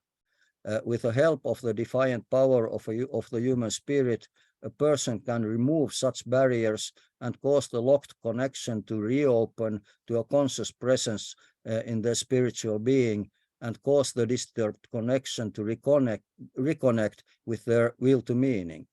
Through the defiant power of the human spirit, a person's intrinsic will to live for some valuable and meaningful cause or another person, human or other, returns to their consciousness. The defiant power of the human spirit can be symbolically described as a catapult that causes a person to be tossed over all the obstacles that make it impossible for them to accomplish their will to meaning. The task of the defiant power of the human spirit is as if to refuel more power to the will to meaning, the most basic need that determines the qualitative goodness of a human person's entire existence. A person may be caught up in their psychic experience to such an extent that they are no longer able to distance themselves from it without the help of others. When a person is completely involved in their psychic feelings, their distancing to their spiritual dimension requires a strong emotional impulse, an initial impetus that acts as a catapult as described above. This is why I have called shaking up the defiant power of the human spirit as defibrillation, that is enhanced resuscitation assisted by another person. How can the defiant power of the human spirit be revived? What could cause a person to bounce back from their psychic state to their spiritual freedom and turn their gaze forward toward something valuable and meaningful? What could cause such a powerful reaction? What could be such an impulsive trigger for the defiant power of the human spirit? What kind of force would be powerful enough to attract a person and pull them out from the sphere of influence of the counterforce? To what should be invoked to make a sufficiently strong impact? For me personally, what has been effective is that another human being has brought something to my attention which was so important for me that I downright loved it. I believe this can be generalized because the desire and power of life for all of us is fundamentally based on something that appears meaningful and valuable to us, worthy of love. When we love something strongly, it rouses a passion for it in us. We may not have been aware of all the things that form this foundation of our entire personal existence, but it appears to us in our daily lives in one way or another. It is something through which our whole life acquires its meaning, through which we experience the world and ourselves and our lives as valuable and meaningful. Then we are ready to live for it, to dedicate ourselves to it, and perhaps devote our whole lives to it. Activating the defiant power of the human spirit is therefore a matter of appealing to the passionate love one has experienced for the most forceful and irresistible things one values. So it is a matter of finding something that a person has been fascinated with before, which previously had an emotionally uplifting effect.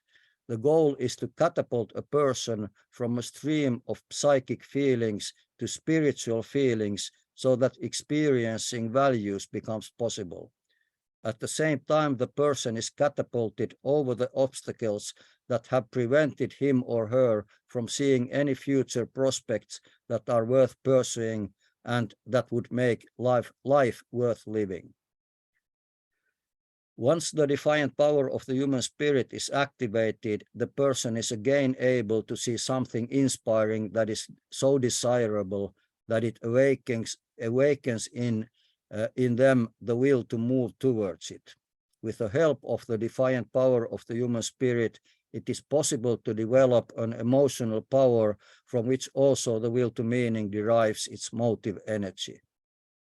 When a person has lost something valuable that they loved and were dedicated to, the challenge is to find something that that can alleviate the impact of the loss. In other words, to help the person in question experience that in their life there are still many valuable things remaining, so that it is not worth giving up the opportunity to experience them. It may also be that a person can find some new valuable content in their life. After the first aid phase, it is therefore necessary to build up a hope-strengthening perspective of tomorrow, directed towards values and the most sublime ideals. A good tomorrow arises from absolute valuable principles such as respect for one's own dignity and the dignity of everyone else, and the realization of a common greater purpose, perhaps even for the sake of humanity and the world.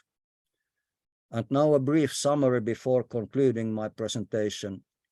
Every human being has freedom and responsibility, as well as the ability to overcome and surpass external and internal obstacles to fulfill their will to meaning. This ability is called the defiant power of the human spirit. If a person uses this spiritual resource and opportunity to cultivate their true, authentic self and fulfill the meanings in their life, the person undergoes a process of maturation in which their personality develops. In other words, there is a firm link between the orientation towards values, meanings, and spiritual growth. The defiant power of the human spirit is a potential for self-cultivation, and by its activation, a person transcends their present limits. A person matures and their personality develops as they unleash the defiant power of their spirit and put it into use.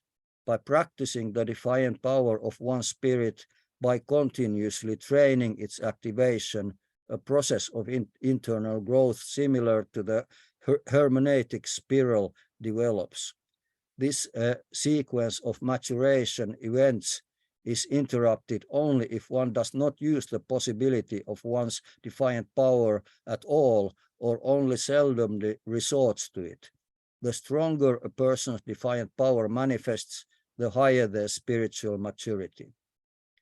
When the will to meaning is continuously strengthened and refueled by the defiant power of the human spirit, it ideally happens that ultimately the defiant power of the human spirit seemingly merges with the will to meaning and keeps the latter so strong that almost nothing can destabilize it.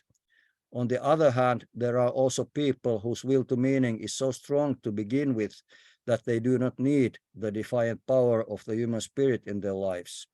In both cases, the person's spirituality is generally of a high standard and wide-ranging.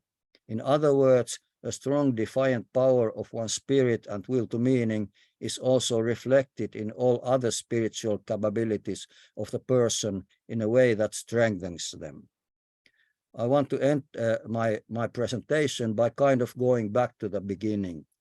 Viktor Frankl once said in a speech that there are two kinds of people in the world, decent and indecent, and most dangerous if the indecent people get into power.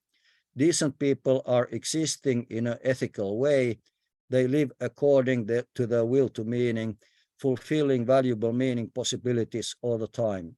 Ethically existing people have a strong defiant power of their spirit, and their lives are valuable and full of meaning. Indecent people can also be called existentially unresponsive or indifferent people. For them, valuable meanings are irrelevant. They therefore have an indifferent attitude towards them. Nothing happens in them, even if there is little valuable and meaningful content in their lives. The will to meaning of these existentially unresponsive people has not been awakened or has been suppressed in early childhood. Their defiant power of the spirit is also low, and their spiritual abilities are generally quite undeveloped, and correspondingly, their ethical ability is also very poor. Unfortunately, there are quite many people belonging to the latter group in the leading politicians ruling various countries. That is why it is all the more important that each of us takes responsibility and activates all possible spiritual abilities and resources in the fight for the actualization of a better world. Finally, I want to state that more information about the defiant power of the human spirit and also about other spiritual abilities can be found in my book, The Spiritual Capabilities of Viktor Frankl's Logotherapy, published in 2020. Thank you very much, Mr. Purion, for covering very important issues and problematic in your speech. So I invite colleagues for discussion, for questions, sharing emotions.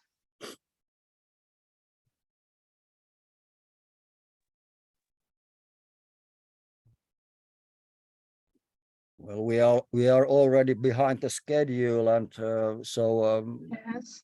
I suggest that we move on to the next topic. And Okay, thank you very much.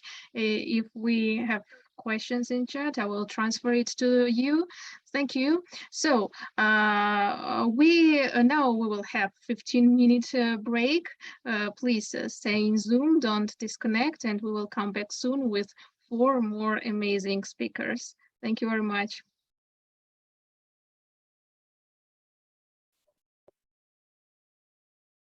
Dear colleagues, let's continue. And here is a question for Mr. Timo from Mrs. Dida. What is the name of your doctorate and can it be reached?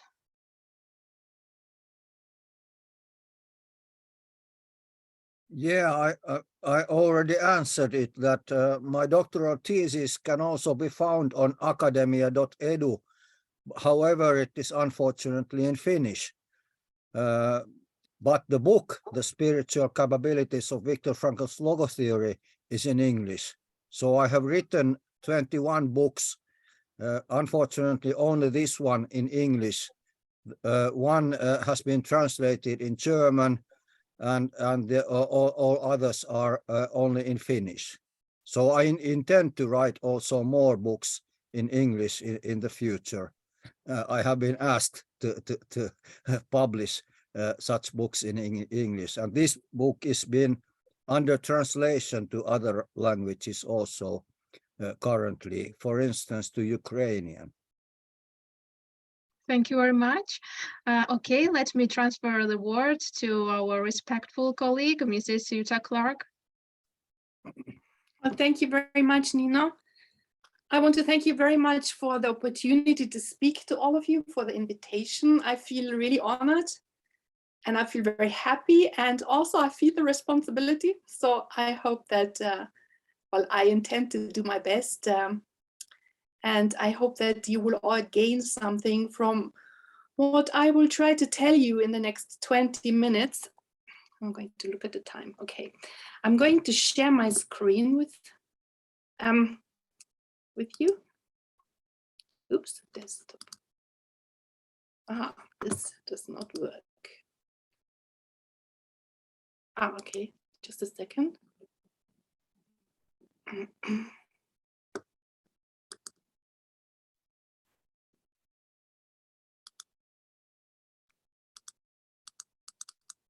I'm not entirely certain why I cannot do this right now. Yeah, okay, it should work now.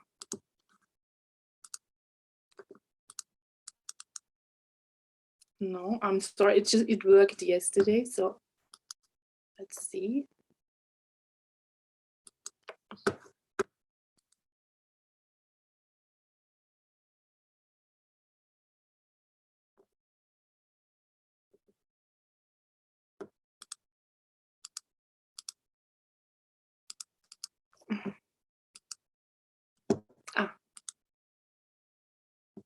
I think I got it.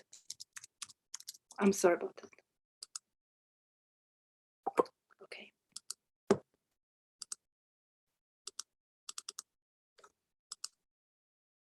It still does not work, although I opened it.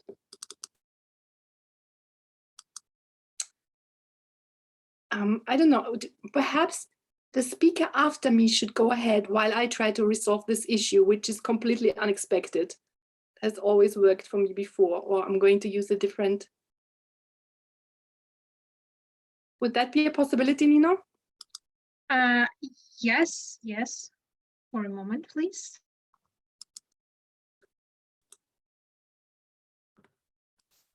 Okay, we will continue with our next speaker. He is not here because of some objective reasons, but let me present you our dear colleague, our respectful colleague from Australia, Mr. Paul McQuillan. I will share his video with you.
Greetings.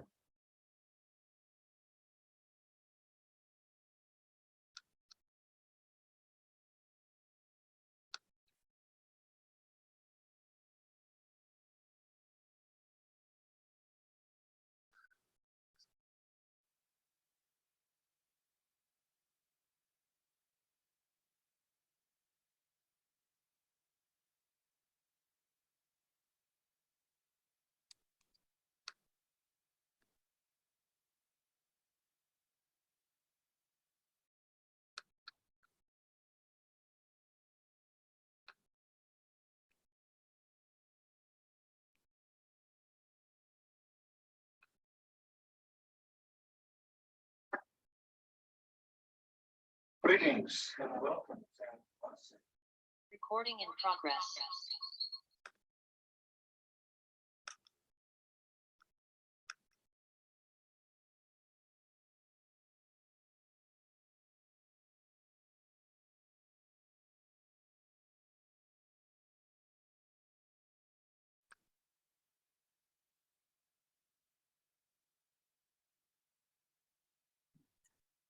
Session in Nino's. Greetings and welcome to my session in Nino's wonderful online conference on logotherapy. Before we start, I'm going to share a screen with you, so just bear with me for a moment so I can do that and start this slideshow from the very beginning, where it's going to say that we're talking about logotherapy, which I've called a pathway to mental stability, as part of the call for logotherapy unity. First of all, my apologies for not being able to be with you in person. I have to make a recording because the time zones simply won't fit. That's a wonderful picture, because in a logotherapy circumstance, as you're coming down there, you're thinking to yourself, I wonder what's around that next bend. Is there anything? And logotherapy is constantly about looking to the future. So who am I? Well, as it says there, I'm a member of the Viktor Frankl Institute in Vienna. I teach sometimes for the Viktor Frankl Institute of Logotherapy in the USA. Here in Australia, I run my own online courses, fully online, with all sorts of videos and various notes, etc. And I'm an honorary person in a number of universities.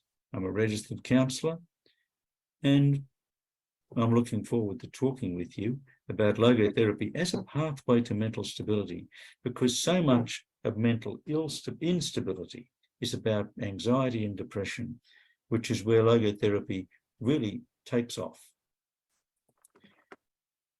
Frankl used this sort of diagram. What he was trying to say was that if you shine a light through a cylinder, if you look at it this way, it's a circle. If you look at it that way, it's a rectangle, but it's a whole three-dimensional cylinder. And logotherapy talks about the three-dimensional nature of the human person.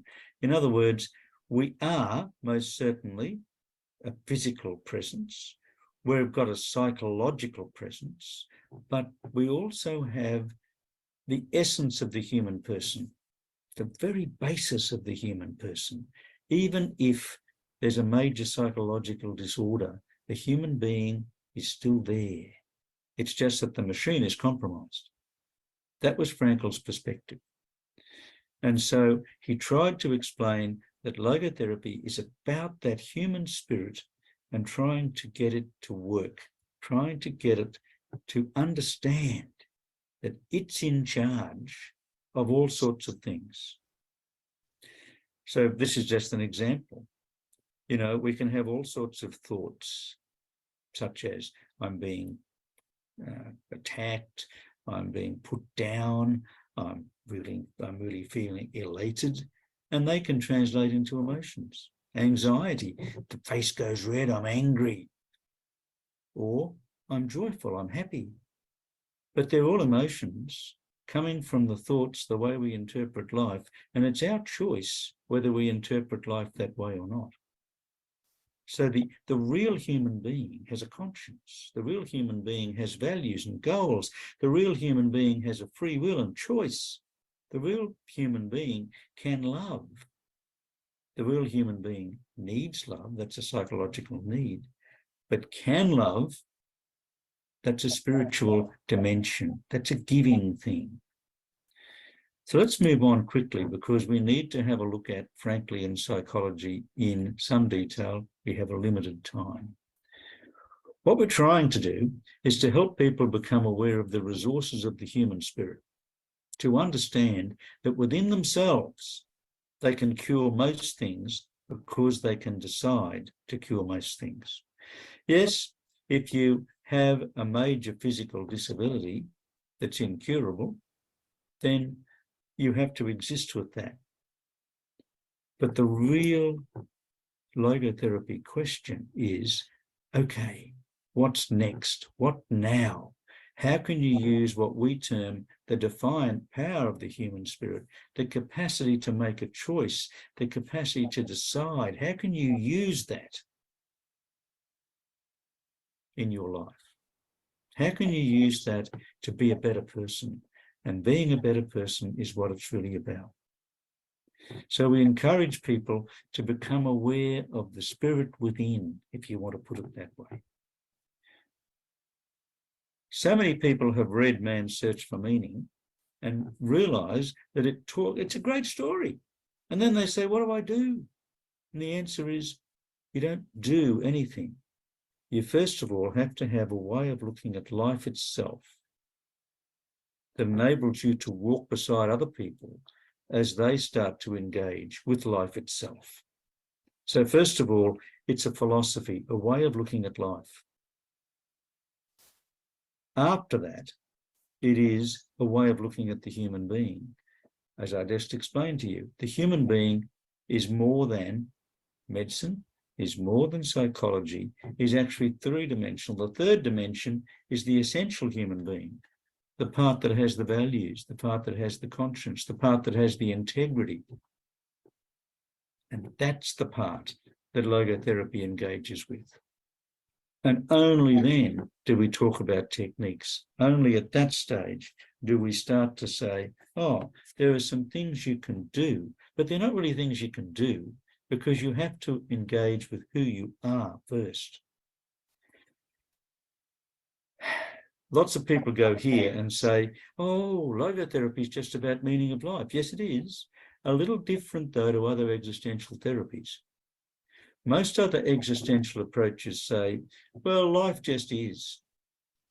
You have to give it meaning. Logotherapy would say, yes, life is, but meaning is always there. Meaning can be found. Meaning is there at all times to be found. It is meaningful, even if at the very end, the only thing you can do is to decide on the attitude you have to the inevitable. There is a meaning to be found.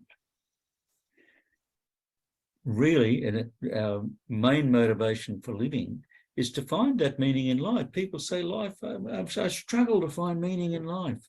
Yes, and that's what we try to help with. And because we have the choice, to find that meaning at all times, always. We're able to find it if we help the person to look for it. It is there to be found. And it's there to be found in a few ways, in the sorts of things that I do, the work I do, the creation that I make, the family I have. It's there in the relationships that I have, or just in the fact that I can enjoy being here in the countryside. I have a moment of peace. So it's there in what I give to the world myself. It's there in what the world brings to me and I experience. And finally, if there's nothing left, if there's nothing else left, at times it is in the attitude we then take to life, to say, there is nothing I can do about this. I have to take an attitude to life that says, life is important and I'm going to do something about my life right now. That's why I say it's the key to mental stability, because it is about helping people come to terms with the fact that my life is important. I can create things. I can experience things. But sometimes I have to take that defiant attitude to say, I'm going to take a decision on this. This is just for those of you that actually practice therapy. Logotherapy does depend on the capacity for self-awareness. Now, lots of therapies are really good at examining yourself and becoming aware of who I am, becoming aware of my emotions, my feelings, my thoughts. Good. But logotherapy also wants you to stand back and to be able to look at where you are. We call it self-distancing. So notice, we start with self-awareness, we move to dealing with who we are, self-distancing. We are able to stand back and look objectively at the self.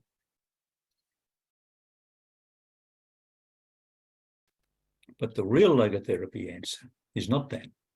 Is to say, now what do I do with this that enables me to look beyond the self? I was talking with a wonderful student of mine who's a psychiatrist in a different part of the world, and we were talking about the fact that he often uses a thing called mindfulness. And mindfulness is great. People understand and become aware of their surroundings, become aware of the meaning of the moment, if you like. Wonderful. And I said, that's great, because logotherapy is a little different, but mindfulness is like I'm working with a person who is in their lounge room and they're just coming to terms with being comfortable right there, right now, right here, whatever's going on. And I can just switch off and I'm mindful. Logotherapy wants you to go one step further. It actually wants you to open the window and begin to look outside, because that's where you have to find your meaning, outside of yourself. And we call that self-transcendence. We call that moving from self-awareness, I understand who I am, self-distancing, I can stand back objectively and say, I wonder how I should see myself. Sometimes we use a stage play metaphor, or even a TV metaphor. What if your life was on television and it was an episode? I wonder what the TV audience would like to say about you. That's self-distancing. And then finally, let's look outside of the lounge room. Let's look beyond mindfulness. And that's where you find meaning, in what you give to the world the love that you give. As I mentioned before, lots of people come to me and say, I just want to be happy. Okay, good. Happiness has to come from something. I don't like to be angry. No, anger has to come from something. I need to be loved. Yes, you do. That's a psychological need. But unfortunately, the only thing you can do is to give love. And that's a spiritual dimension. That is the essence of the human person, the self-transcendence that says, whether I'm loved or not, I'm going to give love. Yeah, that's important. Okay. So fairly frequently, the logotherapist is really trying to do a few things. Sometimes we're doing archaeology. We're delving back into life to say, okay, how did you survive that trauma? Because that helps you to understand, oh, I can survive. We're sometimes saying, as a midwife, let's give birth to something new in you. Again, looking outside the window. And finally, maybe we're just helping you to clean the window so you can see what's outside. Frankl used this sort of metaphor. He said, you know, the eye is only healthy when it looks outside. If it looks at itself with cataracts, for instance, it doesn't get the outside, it starts to get this reflection and it can't see outside. It's not healthy. The only way you can find meaning is beyond yourself. That's what logotherapy is about.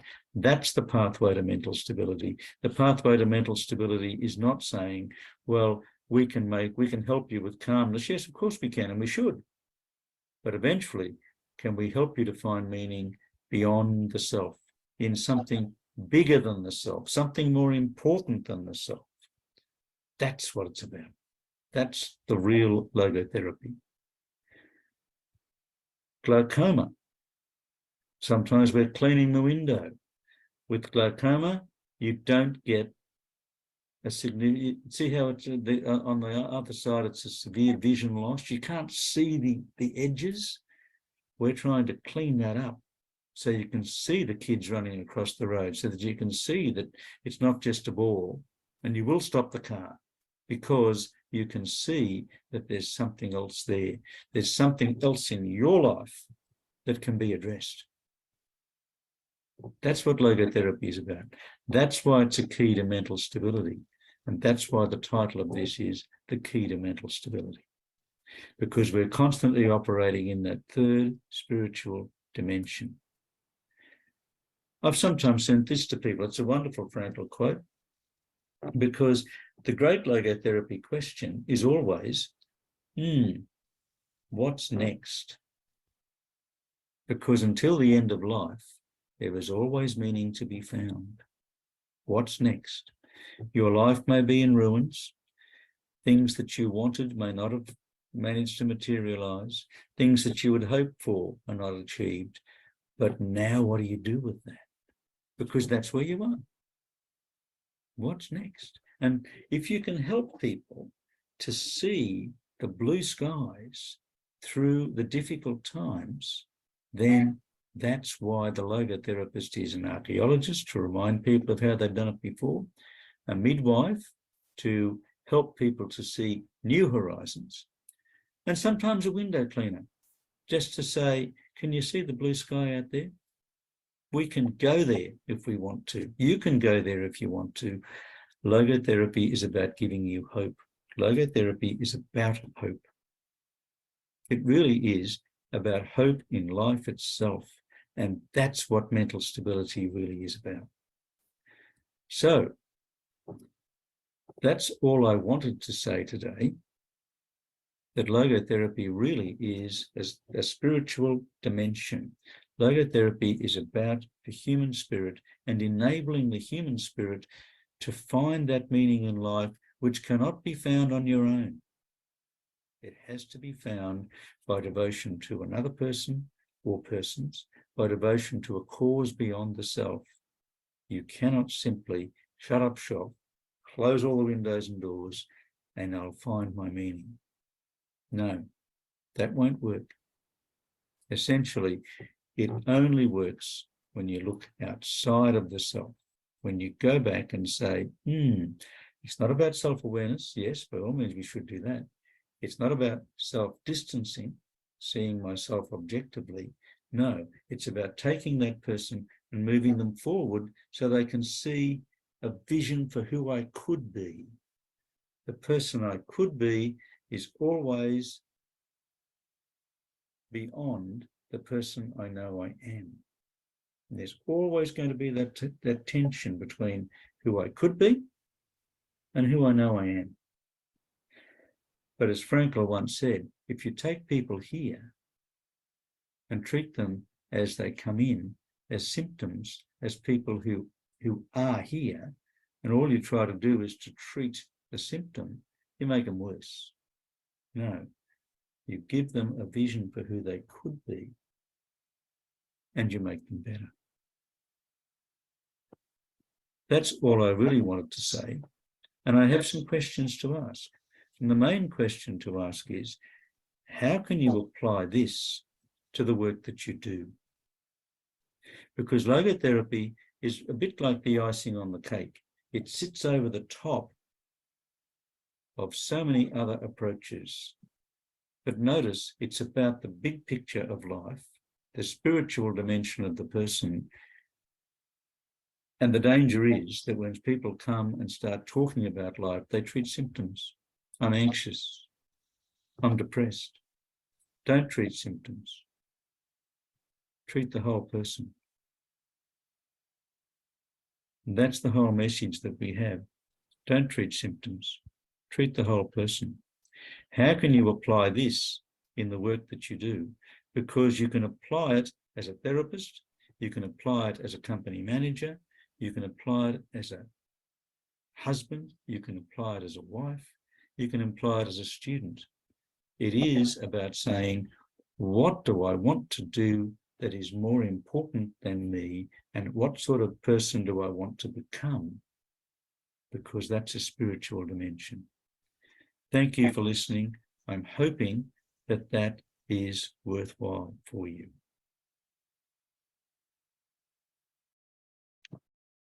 Dear Mr. McQuillan, thank you very much for your involvement and support, and my personal respect to you for being with us, even through video recording. Okay, now we can continue now, and my question goes to Mrs. Yuta. If you don't mind, can I give the word to Mr. Santos?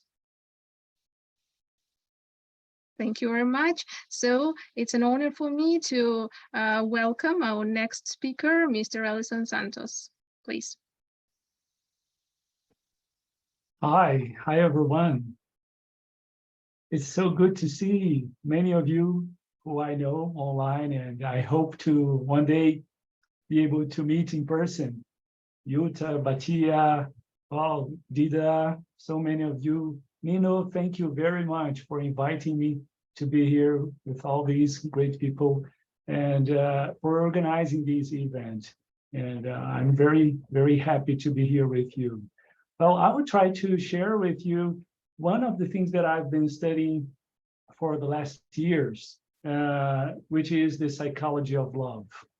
And in a more deeper way, I want to share with you some of the quotes that we can extract from Viktor Frankl's work, and then I'll try to pass to you, share with you the reflections that I've been doing with myself, and also here in our institute in Brazil. Well, I will share the screen.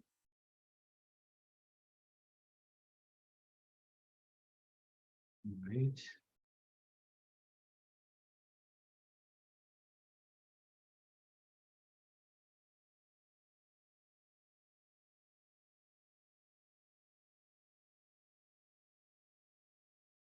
Can you see what I'm sharing? Yes?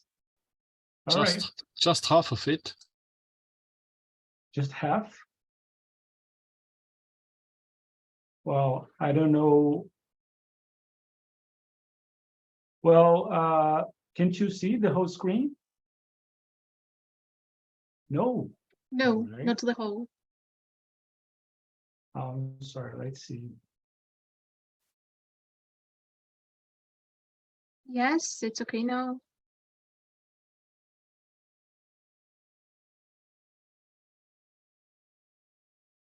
It's okay.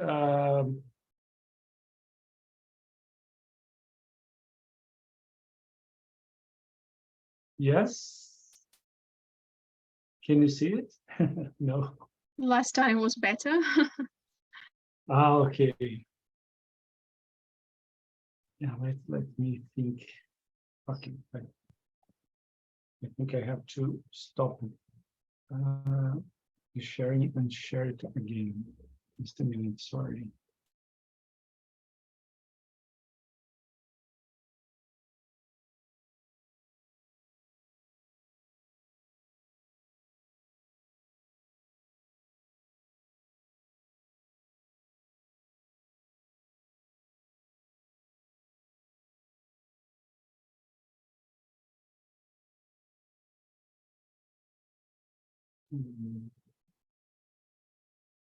Oh, let me try this way.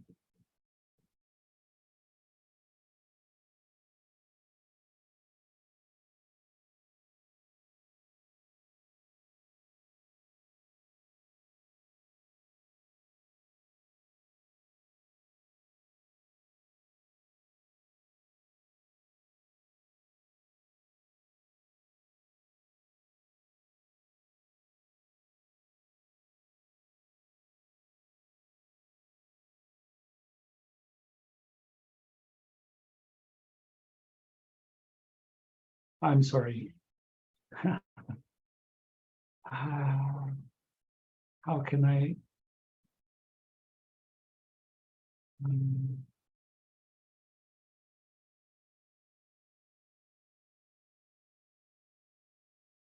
Can you see the presentation the way it is now? Yes, yes, it's okay.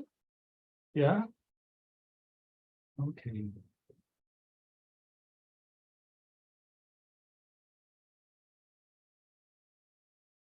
All right. Well, It's good, Alison. all right. Thank you. Thank you. Sorry for that. Well, so the psychology of love is something that I'm interested in talking about for many years. I remember in 1997, when I was a student in the psychology course, during one presentation from a psychologist, a professor, one of my colleagues raised the hand because this psychologist was talking to us in our first year about how we should use the techniques, how does it work to be a clinical psychologist. And after her speech, my colleague asked her, well, what about love? Where does love stay in the relationship, in the clinical work? And this professor, very fast, very quick, she answered, well, there is no love. This is a technical and a professional relationship. The client hires you and you offer your work, and that's the relationship. And we were a little bit surprised with that question because, as many of you know, many of us go to study psychology because we really want to help people. And sometimes in the beginning of our courses, we are told that, well, actually, deep in your mind, in your unconscious, you really don't want to help people. You want to help yourself because we are all always thinking about ourselves first and all these kinds of things that you know very well. But throughout the years, I got to know, after actually 5 years studying psychology, I got to know the studies, the work of Viktor Frankl. And then I said, well, here's a theory, here is a work in psychology that I can understand better because it says about what I feel, what I think of psychology and the relationship that we should have in psychology. So I'll share with you some some things that I have done in this way. So this is the book, Heroes of Our Existence, that I wrote. Now we are translating it into English. I'm sorry I can't share it with you now, but I hope after the review, we will be able to do that. I have the pleasure to have my somebody that I really admire who is reviewing the book, who is Jay Levinson from the United States. And I hope soon we will have it in Portuguese. So here I put some reflection about the concepts of love. So what is love? Well, the Greeks will help us to understand at least three concepts of love. That would be, for example, the first one, agape, that means the love of God and also the love for God. This is one of the meanings of agape. It's used in the scriptures. It also means of the mouth wide open. For example, when you are surprised or wonder, and this is very interesting. I think it has to do with when we feel love, right? When we see somebody who loves, actually, also. The other word is eros. And for the Greek, this is the Greek will tell us about the god of erotic love, the sum of life-preserving instincts that are manifested as impulses to gratify basic needs, as sublimated impulses, and as impulses to protect and preserve the body and mind, compare death instincts. So this is the kind of love that is more related to our biopsycho,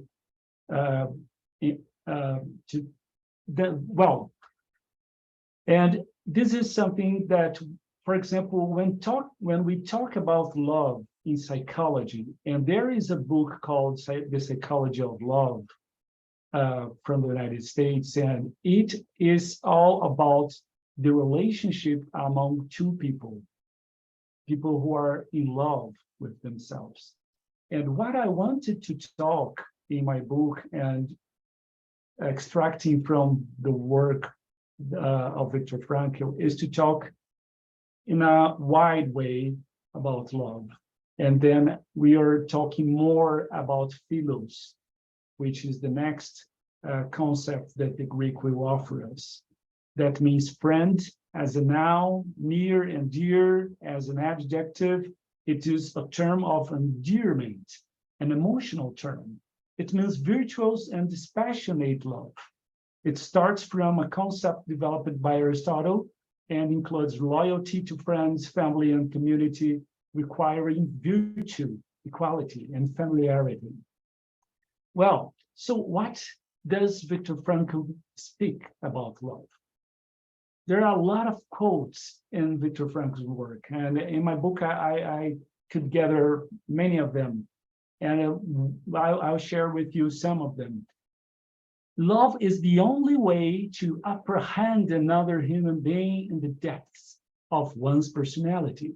No one can be fully aware of the essence of another human being if one does not love this person. Through the act of love, one is able to see the essential traits and marks of the loved one, and even more, see also its potentials, what has not yet been revealed, what must be shown. Even more, through one's love, the person who loves enables the loved one to manifest one's potentialities by making the person aware of what one can be and what one can become. The person manages to make those potentials become reality. Well, each sentence, each paragraph, each word of Viktor Frankl about love is like an encyclical that we have to read and read again and try to understand and go to his life and see where does he take that from, because it's not just theoretically. He lives these kind of things in him, in his history. And this is very interesting when we bring it to clinical psychology, because I believe that in clinical psychology, we cannot just apply theories. We have to live what we believe, and we have to put it into practice in what we do. So we can understand from Viktor Frankl's work that we are capable to love, because the person is unique.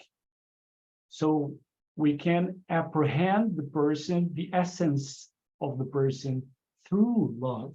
So if the work of the psychologist is to understand the person, is to help the person to find oneself, to overcome the problems through one's potentialities. So we have to capture, to apprehend the essence of this person. So we are capable of self-transcendence.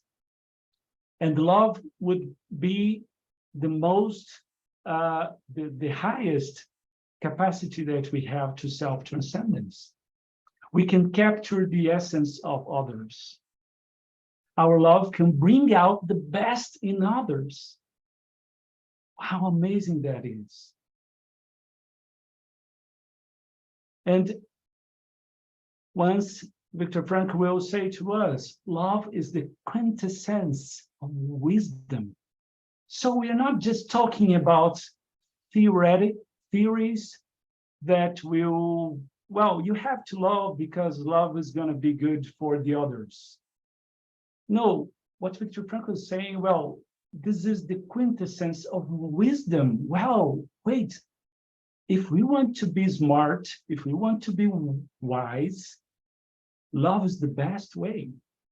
Not just because this is some commandment or religious commandment. No, it's something that really, psychologically speaking, it really makes the best in us, the best of us. It's also a human phenomenon. And here is where Viktor Frankl goes in a different way that most of other authors that will say that love is an epiphenomenon, or this is a need. Well, if we want to survive, we want to reproduce, then love comes as a consequence of our need to reproduce, of our need to survive. No, Viktor Frankl, he doesn't say it's an epiphenomenon. Love is a human phenomenon in the exact sense of the word. It is especially human phenomenon, that is to say, it cannot be reduced without further ado to a subhuman phenomenon, nor can it be deduced from a subhuman phenomenon as an original phenomenon that, as such, it is impossible to reduce to something that strictly is behind it. Love is an act that characterizes human existence in what is human. In other words, an existential act. Even more, it is coexistential act par excellence. That's beautiful. And that's very self-explanatory. And there is a reason why Viktor Frankl says that. And it's also because we are capable of self-transcendence. Not just capable of self-transcendence, but we realize ourselves, we fulfill ourselves as human beings when we can self-transcendence, and when we can, of course, capture our essence and the essence of others. So the essence of human existence, I would say, this is Viktor Frankl, rooted in its self-transcendence. Being a man means, per se and always, addressing oneself to something or someone, giving oneself to a work to which one dedicates oneself, to a man one loves, or to God one serves. If love is all of this, and a lot more, how can we bring it to psychotherapy?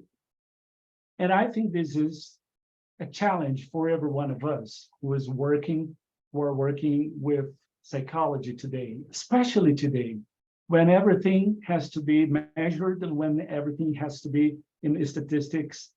And this is a challenge because we have to bring it to to the academy. We have to bring it to the papers because we are talking about a special capacity for human beings.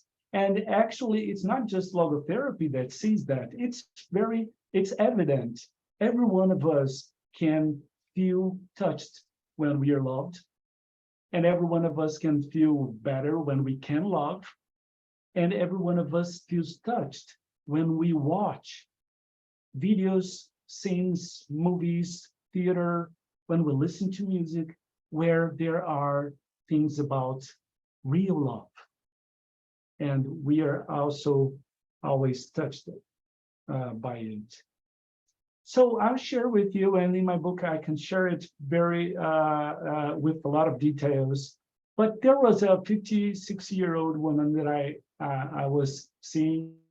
She was my patient. She had depression. It was very deep, very serious depression. She was in her room, in her bedroom. He never left the bedroom, or sometimes she just left the bedroom to go to the kitchen to eat, to go to the bathroom. And she never left her house. And then she started coming to see me, because at that time there was no Zoom, there was no online therapy. So she had to come to my office. And once a week, she took public transportation with sunglasses and went to my office and entered my room with sunglasses. And she never took out the sunglasses, and she was really bad. And what happened is that she had separated from her first husband because there was violence. There were a lot of things that wasn't good. And she had 4 children. And but she didn't have money to live without her husband, who was a very rich man. And as the time passes, he got courage and she decided to separate. Everybody was against her, especially because of the money. And her children, who were adolescents at that time, were very, very angry with her as well, because of the money, also because of their dad. And what happens is that she entered in another relationship. I'm summarize many of the details here. And in this second relationship, her previous husband died. Part of his fortune went to her and to her children. And the second marriage wasn't good as well. He decided to separate, to have a divorce. And this second husband entered in the justice to sue her because he wanted part of what she got from her previous husband. And of course, it wasn't very fair. And what the justice here in Brazil did was to freeze everything. So she didn't have any money, she didn't have anything, because the justice froze all her assets, all her money, while they were deciding what to do. And it took years. And she was depressed. So it seemed to be an exogenic depression. But more than that, it was also a noogenic depression, because it was the attitude that she had in the face of these situations. Well, she came to therapy. There were a lot of weeks, a lot of sessions, and a lot of techniques that I was applying to her case. And once I told her, well, you are still a mom. And she didn't talk to her children for a long time. You are still a mom. Why don't you go to see your children? Well, they don't want me. They don't look for me. They don't love me. They fought with me. They don't like me. And I said, no, but you are still a mom. You are still their mother. Can you offer your help? Can you offer something to them?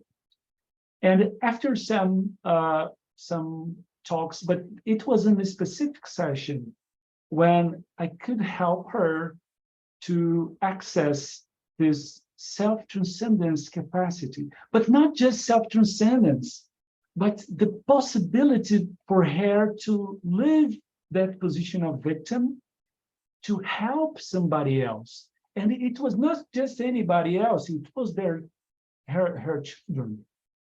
And in that week, she returned the next week and saying, well, you helped me a lot because I got the courage to call to my son, and he said that he needs help. I called my daughter. She said she accepted me to visit her, and I went there. And what happens is that she needs help with her children, my grandchildren that I have never seen before. I'm helping them now. So to summarize everything, it was really a change, a very big change in this case. And it happened especially because she could access her capacity to love through self-transcendence, or to self-transcendence through love. And well, many other cases in this sense, just to say that we can bring it to our clinical practices. So also Viktor Frankl, where does he come from with, where the idea of love comes from, not just from what he thought about what was the best, about what he learned with his family in the education he received, but also in theory. And here is something that I like very much that he says about Scheller, Hattenberg, and Sprenger. Scheller defines love as a spiritual movement towards the highest value of the loved one, a spiritual act in which that value, what he calls man's salvation, is captured. Sprenger is not far from this. Love for this author recognizes the possibilities of value of being loved. That is what Hattenberg expresses. In other words, love sees man as God thought him. Well, can we be heroes? And I'm just going to my last part of the presentation. I know I'm taking too much time. I'm sorry for that. And so how can we teach love, about love? How can we tell people that, well, loving is not some kind of duty you have to do, as if it's very heavy or very sacrifice, a lot of sacrifice. It doesn't get a lot of sacrifice, or maybe it gets, but it's good for you. This is heroical. It can be heroic.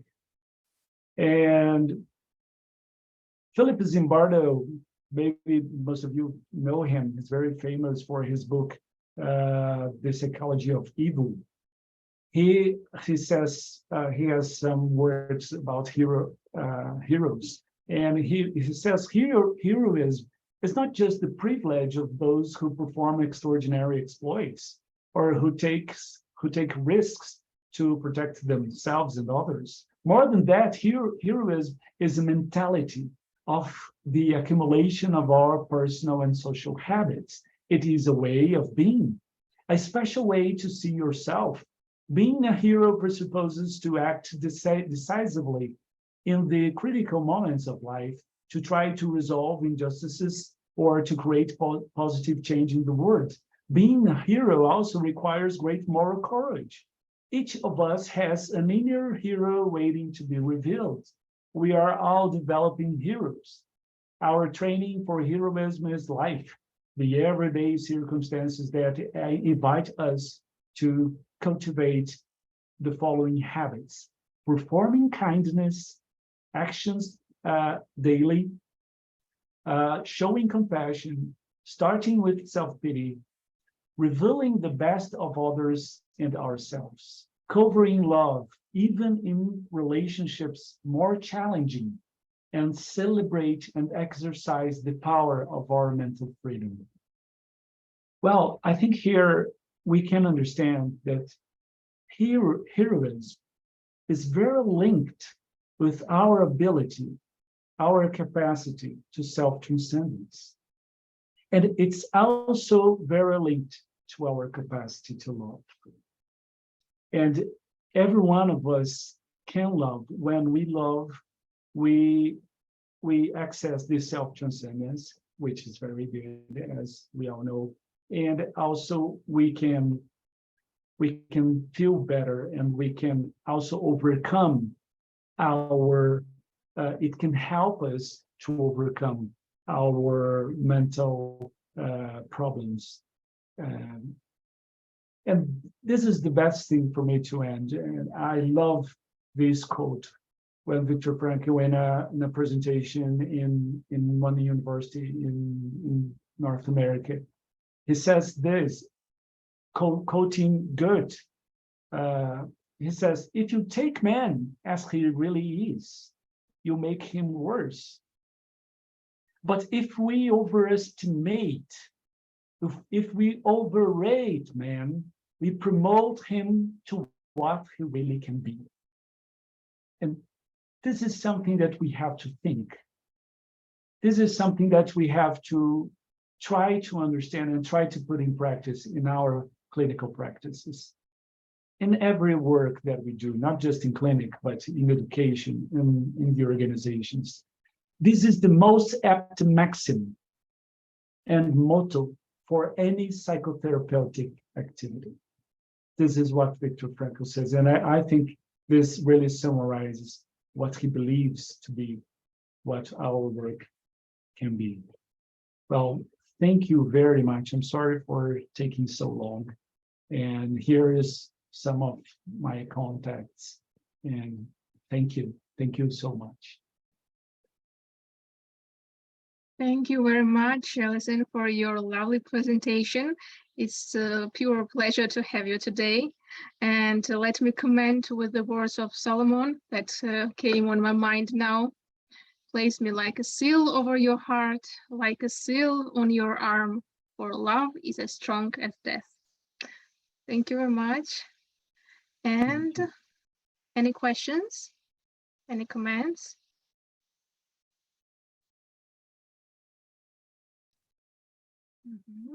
Mr. Timo is commenting that you really are the heart of logotherapy. I can hardly wait for the English translation of your book. Thank you so Anastasia much. commenting, thank you, dear Alison. Thank you for being here today and all the important words you shared with us. Thank you, Anastasia. Yes, Mrs. Dida. Yes, Alison, I'm really glad to see you. I enjoyed your presentation tremendously. I want to add to what has been said here, that you are really at the heart of logotherapy, but I want to add that you are also radiating that being of love in the way you are, in the way you talk, in the way you transmit your message. And thank you for that. And I want to just kind of wrap up your beginning with your end, that you started by describing a certain professor that said psychology has nothing to do with love or something like that.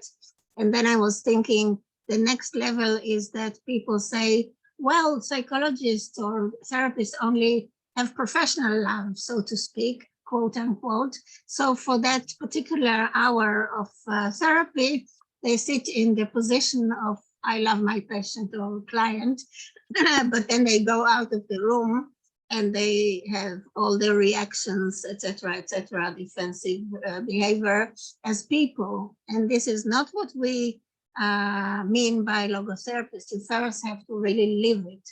And then when you ended with the heroism, I really, and you did say that everyone has a hero in himself, I really think that it relates to what is called the hero, the journey of the hero. The journey of the hero is really, taking a whole journey from a position of your comfort zone and your ego towards a real spiritual development.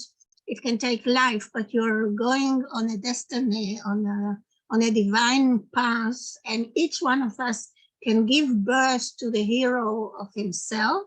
And that's the relation of the midwifery, the art of midwifery in logotherapy to yourself and to your clients. Thank you. Thank you, Dida.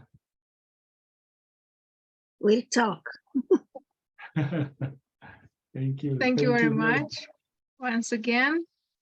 So our next speaker, our respectful Jutta Clark. Thank you, Nino, and my sincere apologies for what happened. And I'm going to do it right now just to be sure that it's working.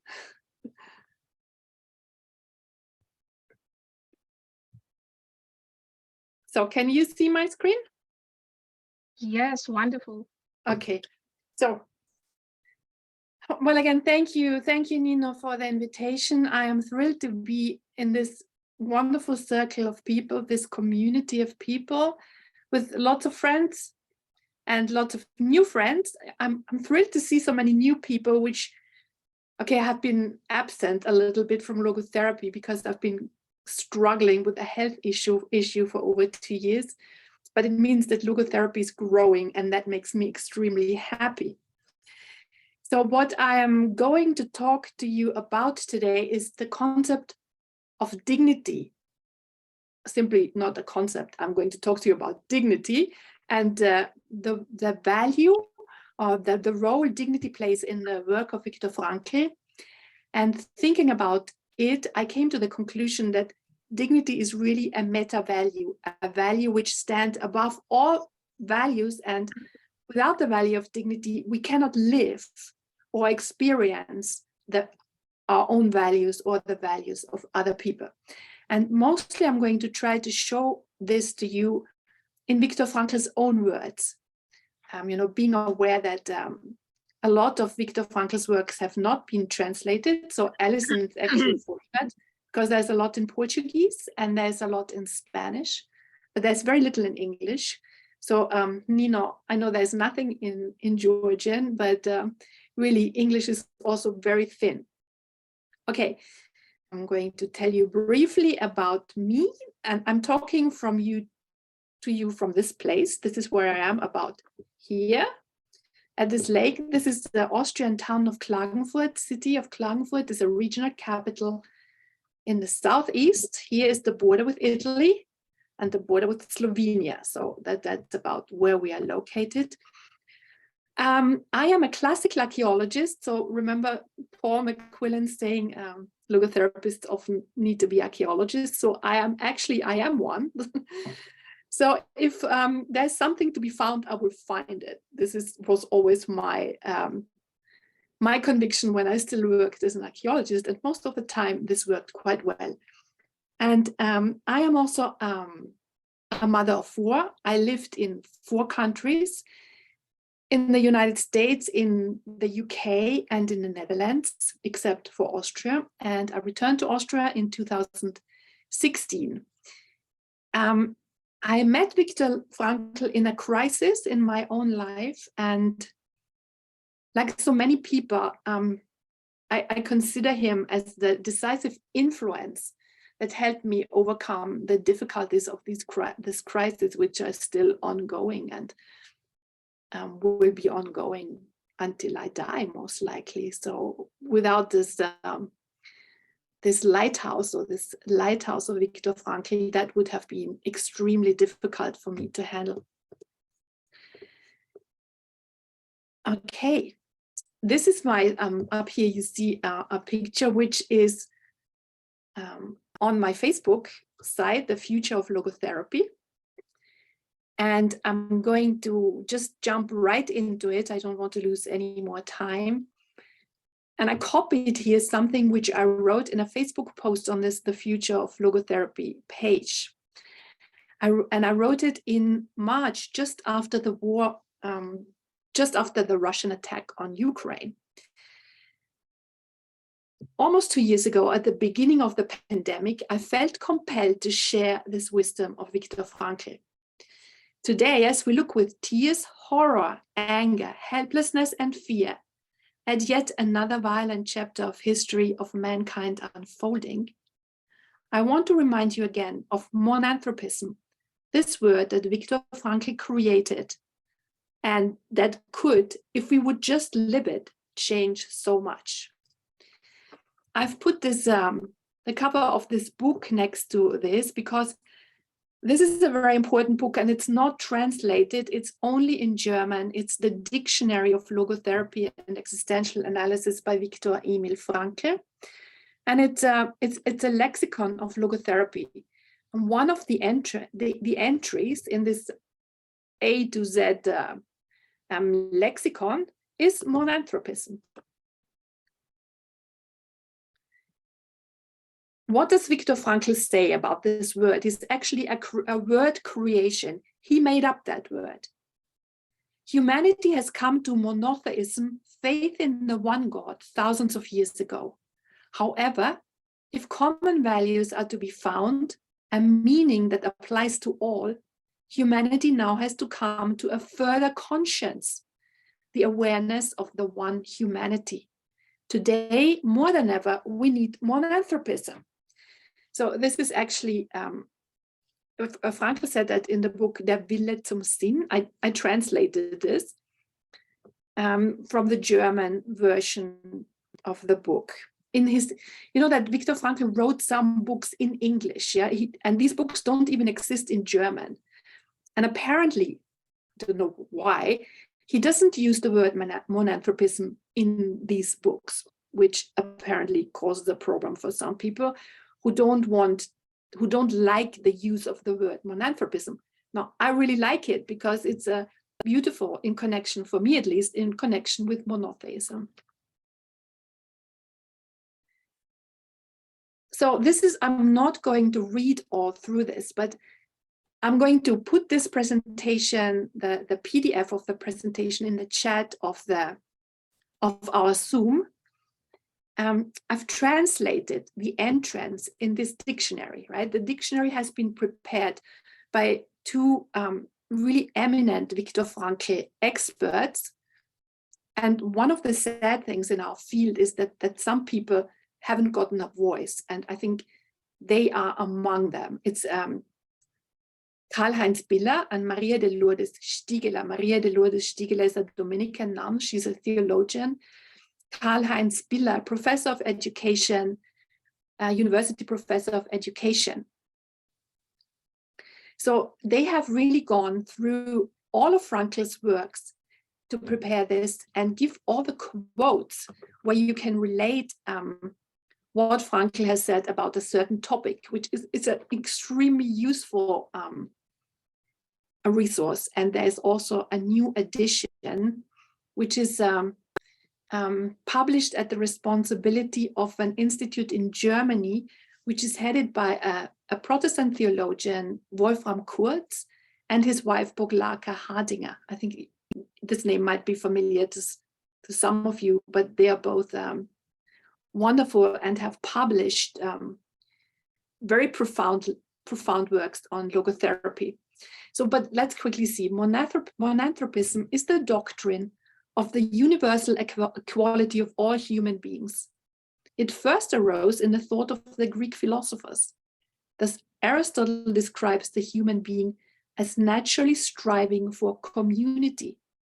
Building on this, the Stoa extended the community idea to a word community that encompasses all human beings, whose universal equality is found in reason. So that was the Stoa. Frankl, we will see, and humanism will go beyond this.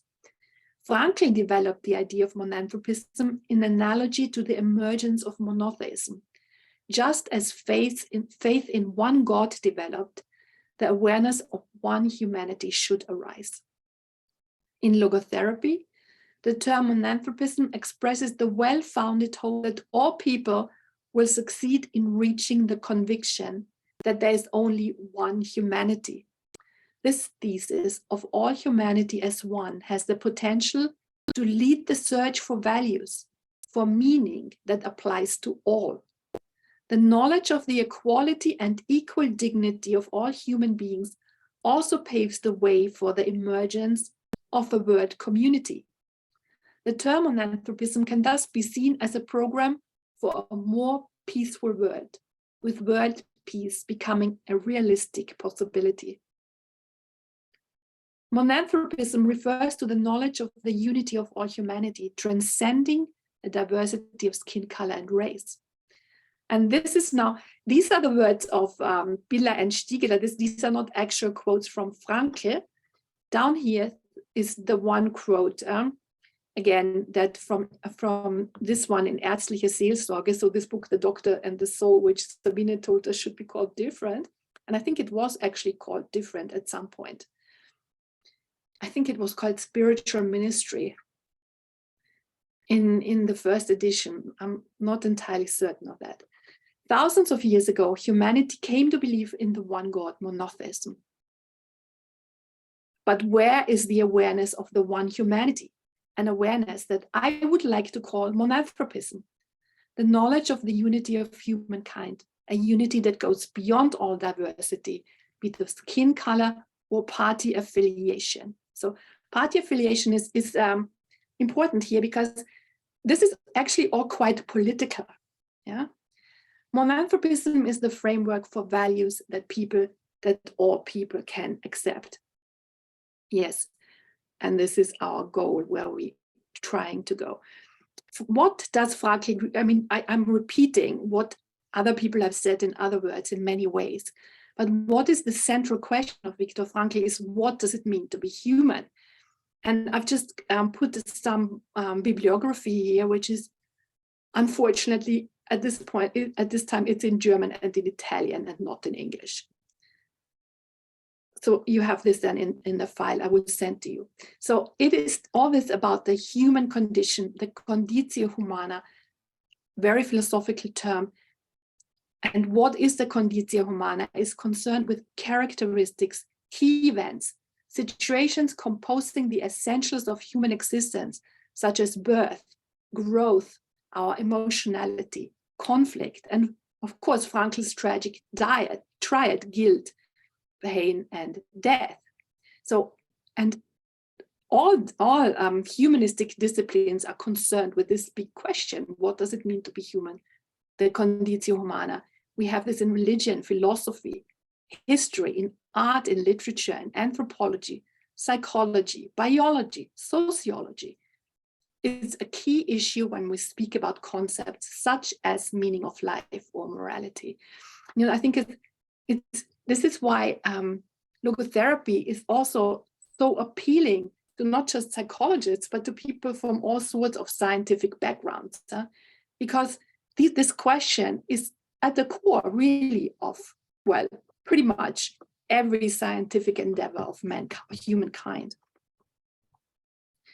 So for those of you who like to work with film, and I know that I love it because Teria Chantal taught me through film, I want to just point you to this film, which in English is called Wings of Desire. The German title is Der Himmel über Berlin. And this film for me is a beautiful characters rendering of this human condition and of the key questions about the human condition. It has a real celebrity cast. The director is Wim Wenders, who is absolutely famous in the German world. The screenplay is by Wenders and Peter Handke, who is Austrian, a Nobel Prize winner of literature. And then he has these very famous actors. Most people will know Peter Falk. If you look at this film, you will laugh. His role in the film is amazing. He's actually God. So let's step back in history. Where does all this come from in Viktor Frankl? Does it just come out of nowhere? I mean, we have already talked about his indebtedness to philosophers like Max Scheler, who, by the way, is also an important influence on Pope John Paul II, Karl Jaspers and Heidegger, other important philosophers of the 20th century. Here we have a humanist, a Renaissance philosopher, Italian, by the beautiful name of Giovanni Pico della Mirandola, who in 1486 wrote a treatise entitled De Hominis Dignitate, which is Latin for about the dignity of the human being.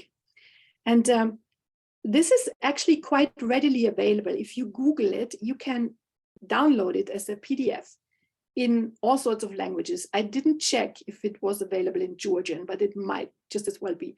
It definitely will be available in Russian, and so you just have to Google it, and you can download it.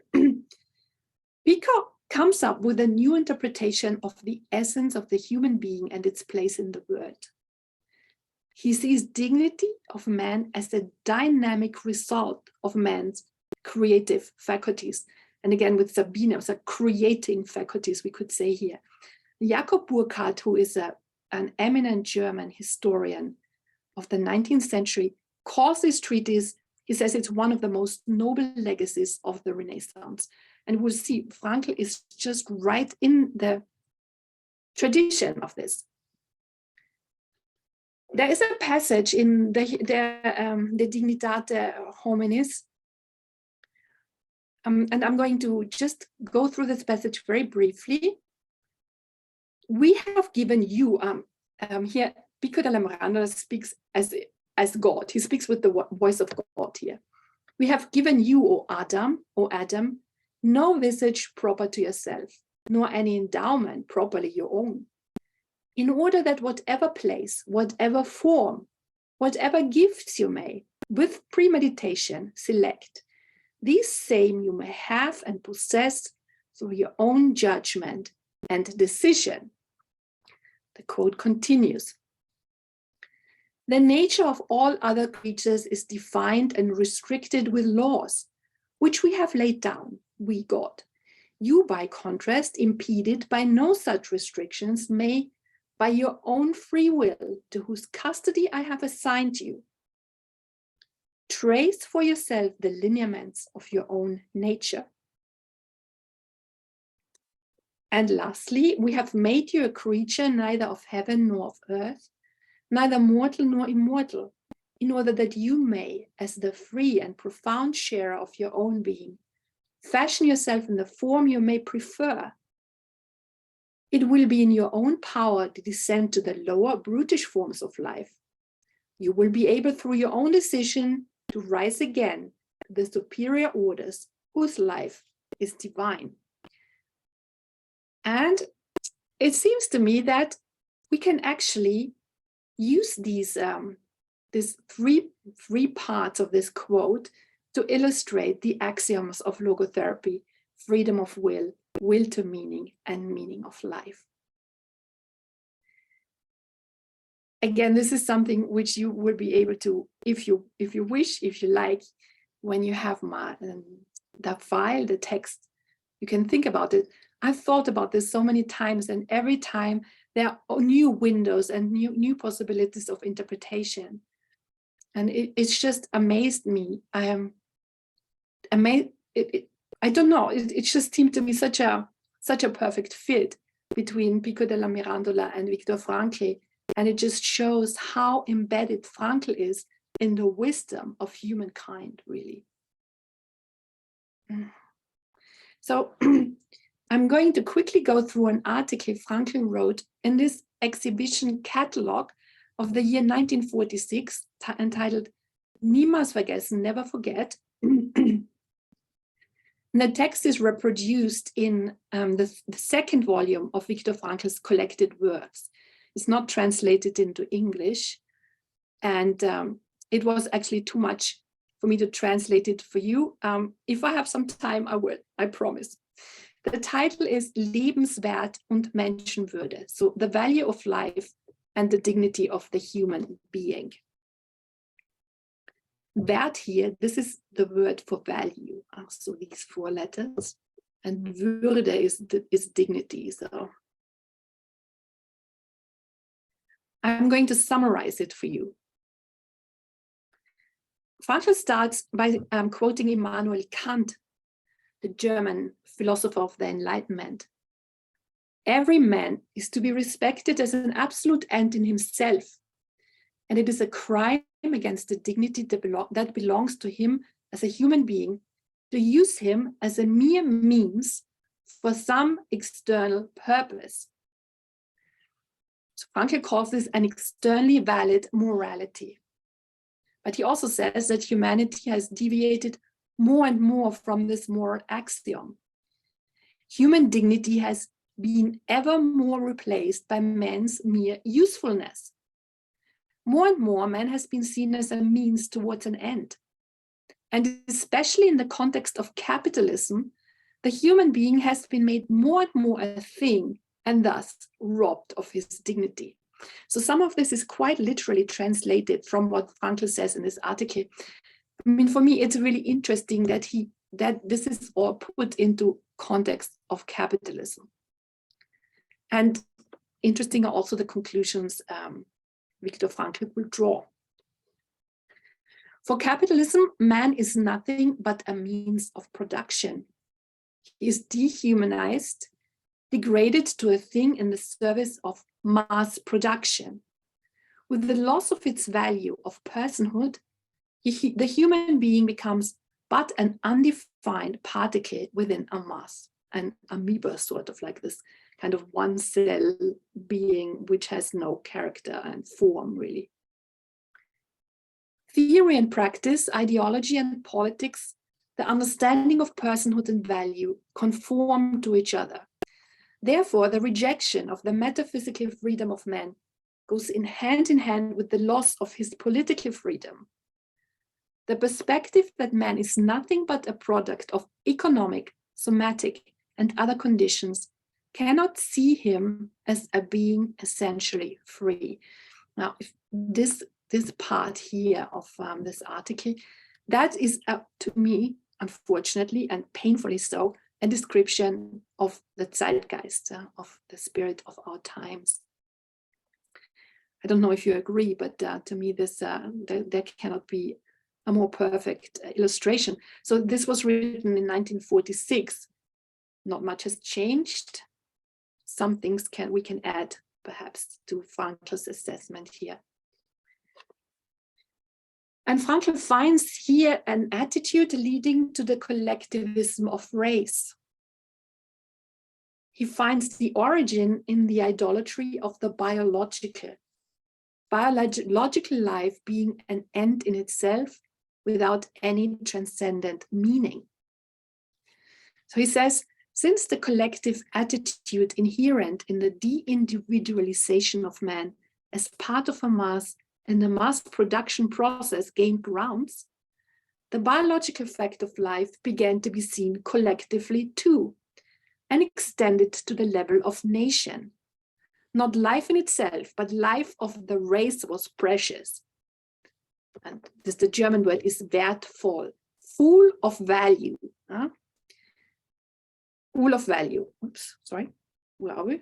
Oops.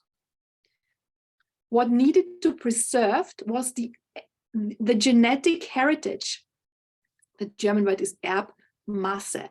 And interesting is also, again, this word Masse.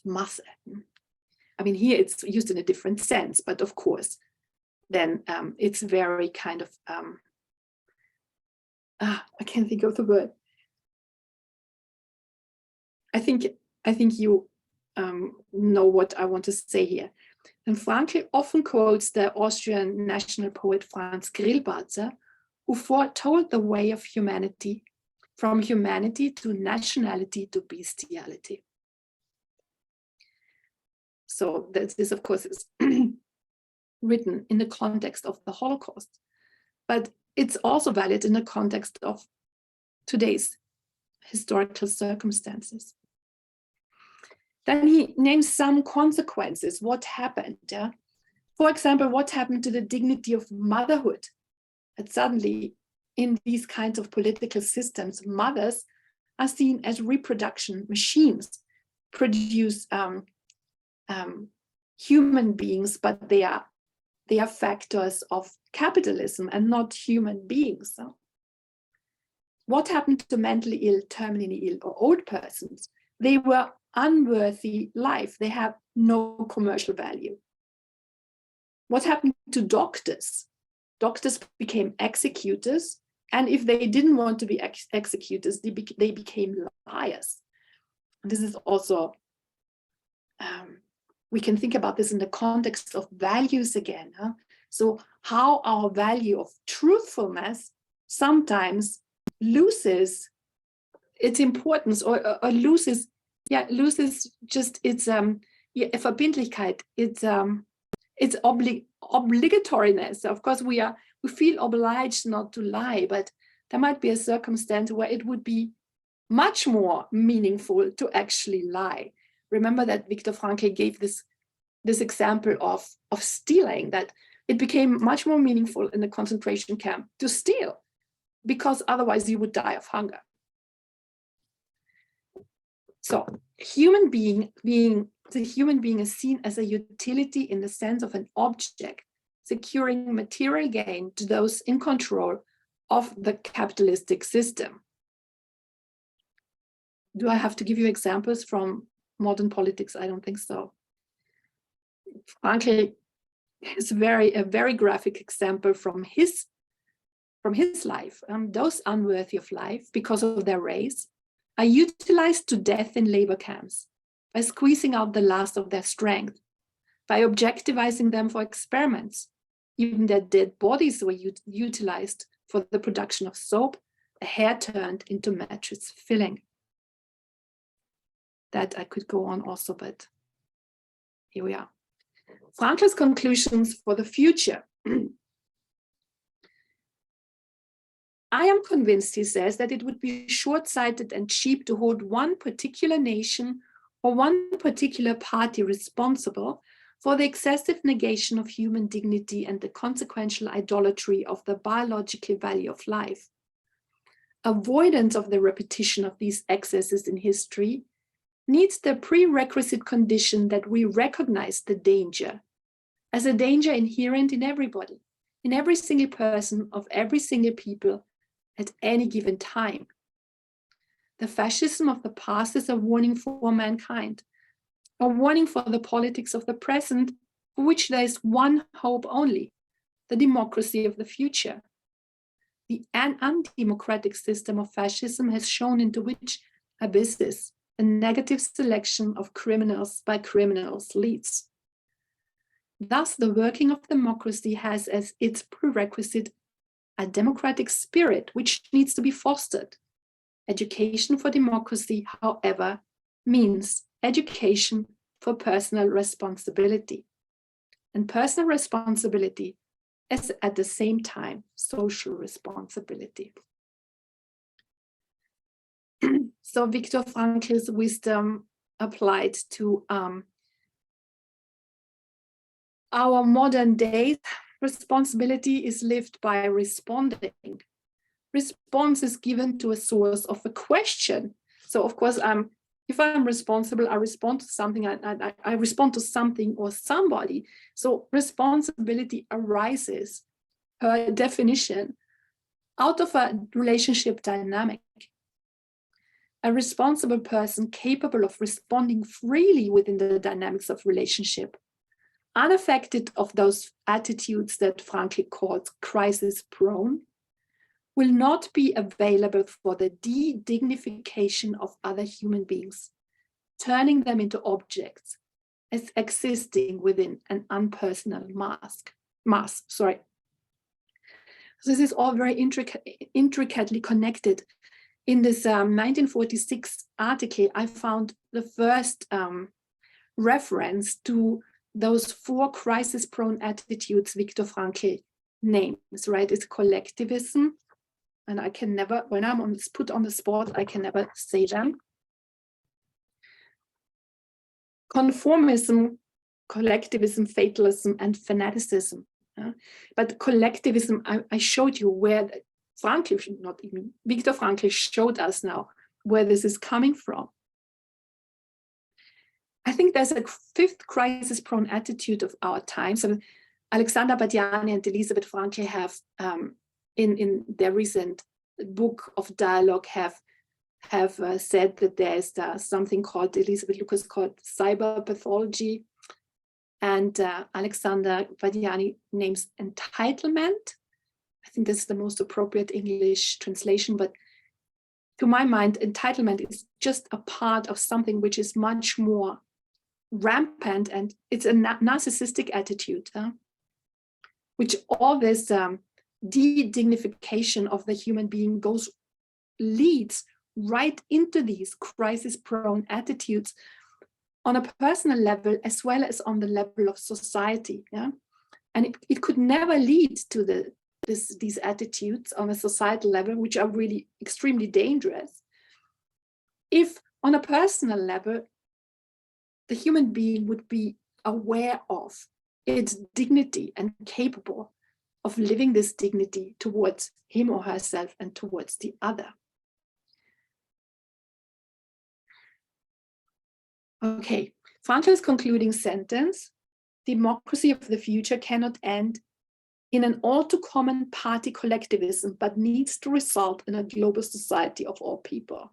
Right? I mean, I don't want to particularly go into anything, but I mean, what always really strikes me, and you hear so much about it in the media today, is this MAGA rhetoric, which is so prevalent in the United States. I've just come back from there and heard a lot of it, so I find it really scary. Okay, in my file, you will find some other references, and I'm not going to go through them because I think I made my point. There's another quote about in a collection of writings of Viktor Frankl called Der Mensch vor der Frage nach dem Sinn, a selection from his works.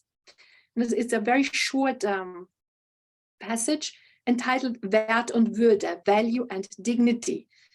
And of course, Wert and it's the same in English. It's not just in German.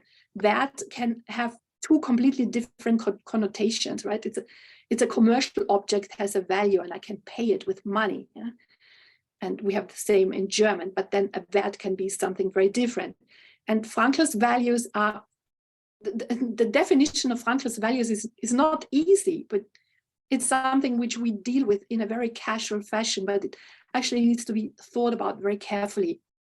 I think, at least, I don't know, I don't know if you agree, but for me, because very often Frankl's values get interpreted more in the sense of norms.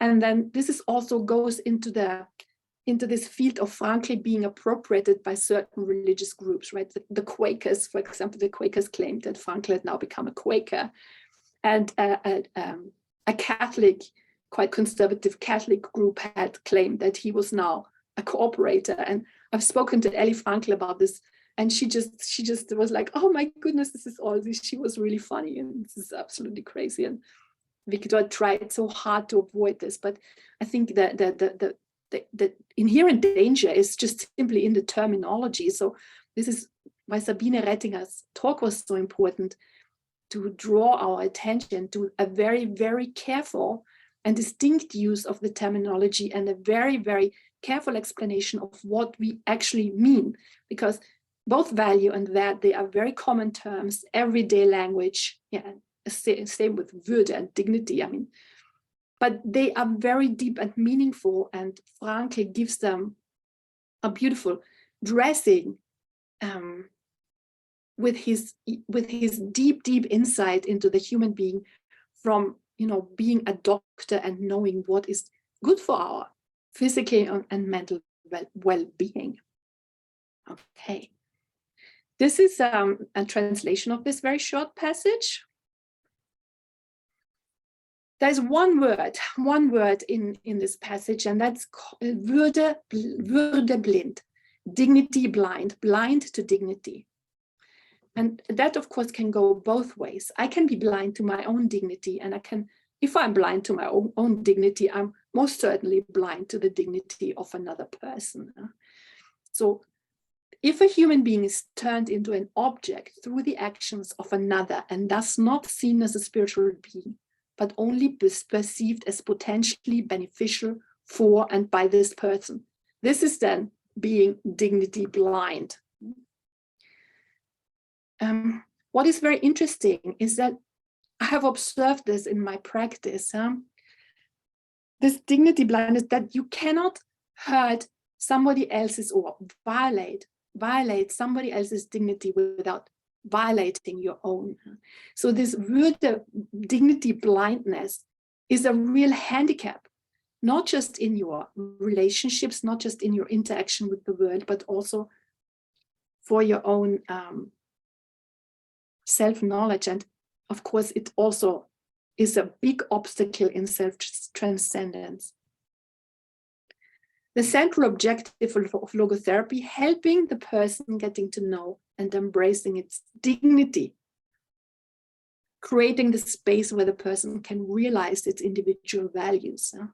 And this space must be grounded in an awareness of dignity, facilitating the inner environment needed for a person to live these values.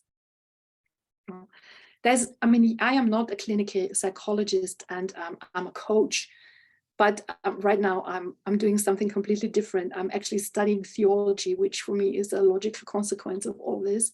So I'm doing very little therapeutic work, but from my experience, this is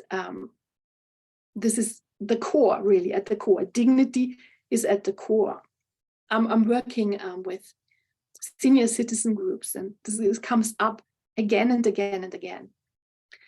There is I'm just going to mention this one method, because I'm sure you are creative, you have your methods, but this method has really helped me to understand in my very first beginnings of logotherapy.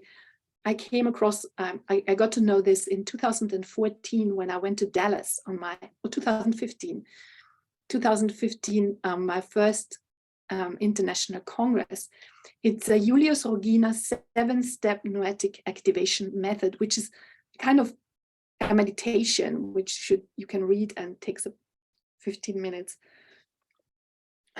It's a beautiful exercise. I have been doing this exercise in my senior citizen groups, and they have been most appreciative and happy, and we've had beautiful conversations coming from this exercise, and people have been writing about it, and so I have very good experiences with this.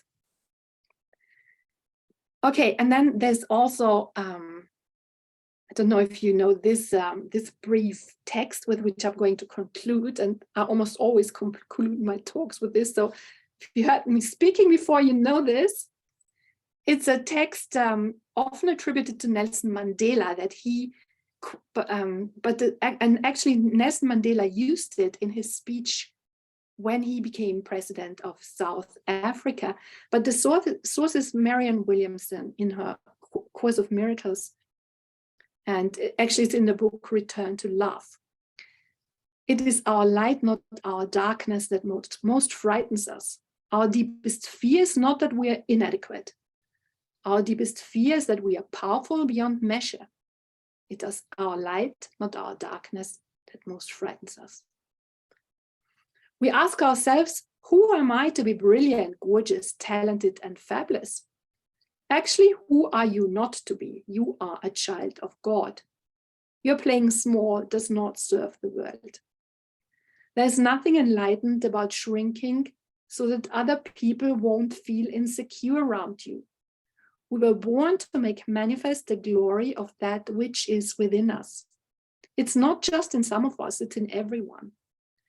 And as we let our light shine, we unconsciously give other people permission to do the same. As we are liberated from our own fear, our presence automatically liberates others. And I think this about describes what is meant with dignity.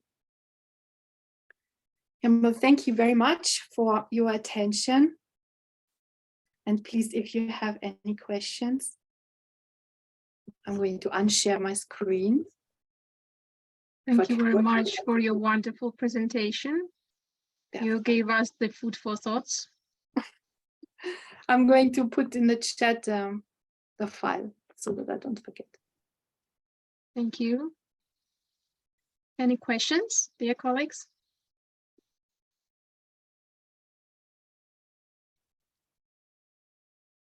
Christine saying, thank you for everything.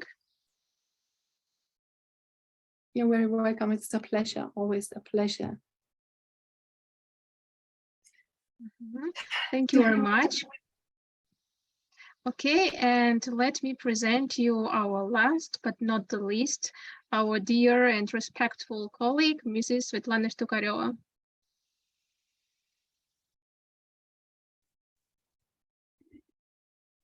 Thank you very much, Nino. I'm very glad, I'm very happy to see you here, and thank you very much for the invitation me to this conference. I'm sorry for my English, it's not perfect indeed, but I hope you will understand what I will tell you. I'm a logotherapist, I'm from Russia. I'm the head of the higher school of logotherapy at the Moscow University Institute of Psychoanalysis. I'm the member of the International Association of Logotherapy and Existential Analysis. And some of you could see me at the conference, at the Congress in Moscow many years ago. It was in 2018, and I hope it was a wonderful time for us. And now the times are not so good, especially in my country, and it's very difficult for me to speak with you. And I will be without the presentation, only with the text, and it will be a very short speech, and I hope it will be interesting and important for all of you. And the theme is the main spiritual and educational challenges for intellectuals in Russia at the modern days, at the moment. And the current geopolitical situation is characterized by turbulence and unpredictability. Perhaps not since 2020, the height of the pandemic, we have faced volatility and uncertainty so clearly.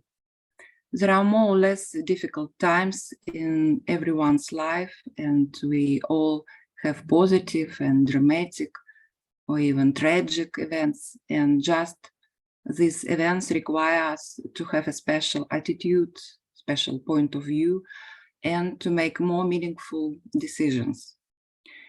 People of goodwill in my country today face a problem where the official actions of the country make pain and a sense of injustice. The following problems are particularly acute. The official propaganda declares an importance of the values of love, compassion, support, mutual assistance, and personal dignity, while at the same time the actions of the official authorities are carried out contrary to the verbal declarations.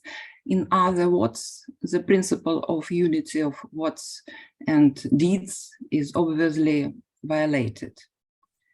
A feeling of shame for the actions of official authorities, both in the face of my country and in the face of the world community. Experience of pain for the loss of human lives, both on a taking side and defending side. Experience of bitterness of the collective damnation of my country by some members of the world community. The feeling of helplessness, difficulties of arranging of professional and personal life, and difficulties to declare open the opposite position to the official opinion. Worrying about the deterioration of the economic situation inside my country, first of all, for the most vulnerable layers of the population, sick people who have worsened of medical service. Anxiety over the breakup of cultural, friendly, and professional connections with the residents of other countries. Concern for the country, which is losing its best specialists as a result of military operations and forced immigration. anxiety about the spiritual degradation of the population, not only within my country, but globally as well. An evident induction of negativism and aggressive attitudes. What is left in the free space of the intellectuals that experience this pressure, especially in my country, of course? First, it is necessary to clearly separate what is the responsibility of the individual from what he or she is enabled to influence. The individual has no influence of the actions which the state takes, but he or she can choose how he or she will treat them and what he or she will do about it. It is important to continue the routine actions that provide psychological stability to the individual and his or her immediate environment. No one can cancel routine chores, and no one can cancel family holidays, the joy of son's ace from school, taking care of pets, keeping housekeeping.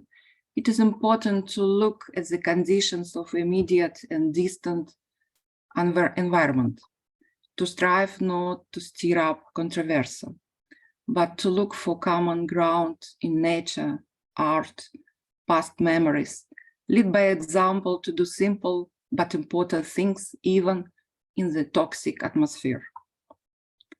To distinguish clearly between irrational guilt and the real guilt. If we can't stop the aggression from our country, we may not be aggressive ourselves. And if there are suddenly disruptions and senseless actions, recognize, accept, and grow something that would neutralize the previous action against meaning, if possible. If not, then see what can be done that could be less objective suffering around. For people in the helping professions, it is, for example, to expand the number of patient hours, to volunteer, to educate, to express a meaningful position in favor of true kindness rather than self-serving kindness. This is not illegal. It will not lead to difficulties. On the contrary, the expression and implementation of a position on compassion and care will cause a response either with a desire to share or simply to accept it as a given. To develop friendship, family, and professional connections more widely. When the world collapses under our feet, we find our footing in others. As Elizabeth Lucas said, our human advantage is other people. So rapprochements, whether in the family circle, in the friendship circle, or in the professional circle will be the fulcrum. When we lose people through immigration or physical disappearance, we understand how valuable co-being, coexistence is, and we can be more tolerant and considerate by each other. War can only be ended with peacemaking. Whether the war is in the family circle or in the state circle. And our meeting just now, our gathering today, offers hope that we can see beyond of any concentration camp wire. For logotherapists right now, it is especially much work to help people continue to find meaning in their daily activities, to support those who are especially discouraged, to find ways to maintain human dignity, to be an example to people in doing so, and as Frankl said, lend a hand over graves and trenches.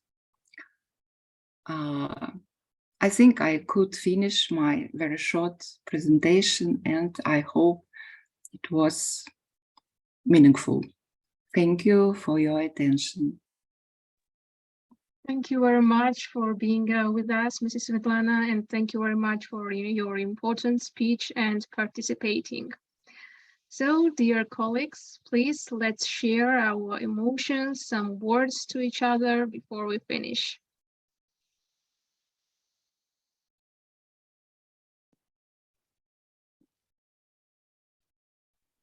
May I say something? Yes, sure, you're welcome. And I want to thank all of you, but in particular, I want to thank Svetlana now, because I think this is so brave of you to speak to us, and you are an example to all of us. I am thinking of you every day. Thank you, dear Jutta. I feel it. Thank you so much. Thank you, everybody. It's very important for us, really. Thank you. And here is a chat message from Oakley from Indonesia. Wow, I have to say goodbye to all of you because it's 2 a.m. here in Jakarta. It was a pleasure for me having a part of this conference. Thank you so much. See you again. Thank you very much. And from Mrs. Rosario, thank you, Svetlana. So, okay, dear colleagues, you can say a couple of words before we finish. And please don't forget to open the flags of your country on the phones and show them in the camera during our goodbye Unite anthem. Nina, I want to say something more. I'm sorry. Sure. To you also, again, at the end of this, don't want to leave without saying thank you to you. And then also going back to, I can't remember, it was Cyrus, right? That we had a conference September 21, and it was a conference put on by Alianza Mundial para Encuentros con Sentido, the World Alliance for Encounters with Meaning. So fortunately, there is this feeling that we need this worldwide web of logotherapists in this task, this big task in the following of Viktor Frankl. And Alianza Mundial para Encuentros con Sentido has very much the same goal. And then somehow in the context of this is where I met Alison. So Alison from Brazil now was here, and Paul McQuillan, last time I met him was in an airport in Vienna, I think. So the world is so small. If you are a logotherapist, the world is very small. So, we see this, for us it's easy, to feel the monanthropism and to be enthusiastic and to live it. So what do we do, to carry on this enthusiasm? We have to, I think, one of the very, very important tools for this is conferences like this. And then we need people like Nino who actually go through the huge effort of putting it all together. So thank you very much. I bow to you, Nino. Thank you very much for your kind words. It was not only me. And so I want to share my sincere gratitude to all of you for making this conference happen.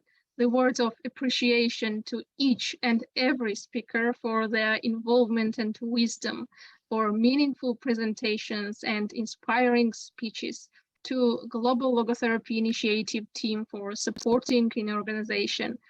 And special thanks for supporting me today, for your kind words and for being tolerant to my imperfect English. Indeed, our language may differ, but the words coming from our hearts are the same. So hope to welcome you in Georgia next year. Thank you very much. Thank you very, very much for this inspirational event and all your hard work. You remember I told you at the beginning that I was going to leave in the middle, but I couldn't leave because it was so inspirational. And I'm very glad to have met you, Svetlana. I've heard a lot about you. And a student of yours has moved to Israel. And I had a long talk with her, and she's going on with the study with you. So that's great. Thank you. Thank you. Thank you for sharing, and my work inspire mine as well. Greetings from Guatemala. Wow, wow. Thank you very much. Having lived in Brazil, Argentina, Mexico, USA, and a citizen of USA, Ireland, and Brazil, I will come to Georgia with great pleasure. Thank you very much. Thank you so much for lots of love, all of you. Thank you, dear Sabine. Greetings from Brazil again. Okay, thank you very much, everyone. Now I will share our anthem of unity, and let's say goodbye to each other.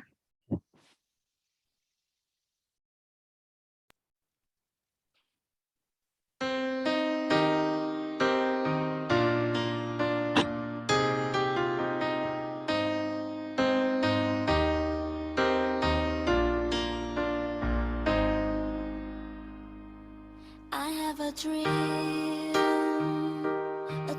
of what I wanna be. I wanna be free. That's what my heart keeps telling me. Give me your hand. We'll find a way. There's no more to feel the same. if we help each other. I just know we can succeed. We are one, but we are different. We're from all around the world. We share the same sun, we share the same oceans. We are every boy and girl. Come together and share our dreams. We'll be amongst the stars, and we know that it's destiny. And we are unity. We are unity. I do believe, oh, I believe in destiny. It's up to me to make it into reality. Give me your hand. We'll find a way. People out there, Let's feel the same. if we help each other, I just know we can succeed. we are one, but we are different. We're from all around the world. We share the same sun, we share the same oceans. We are every boy and girl. Come together and share our dreams. We'll be amongst the stars, and we know that it's destiny. That we are unity. No matter where you're from or who you are, if we can find common place to be, then we are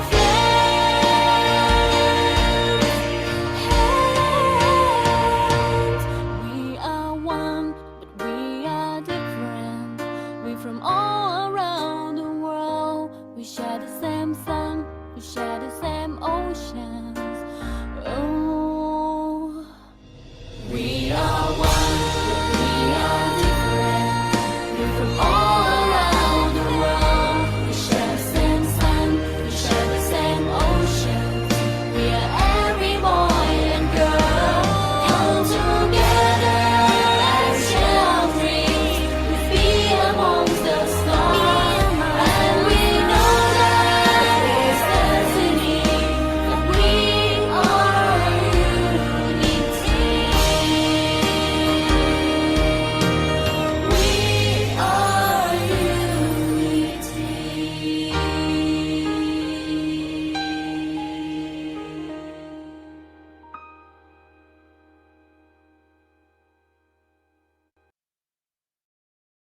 Thank you. Thank you. Goodbye. We are unity. Thank you. Goodbye. Goodbye.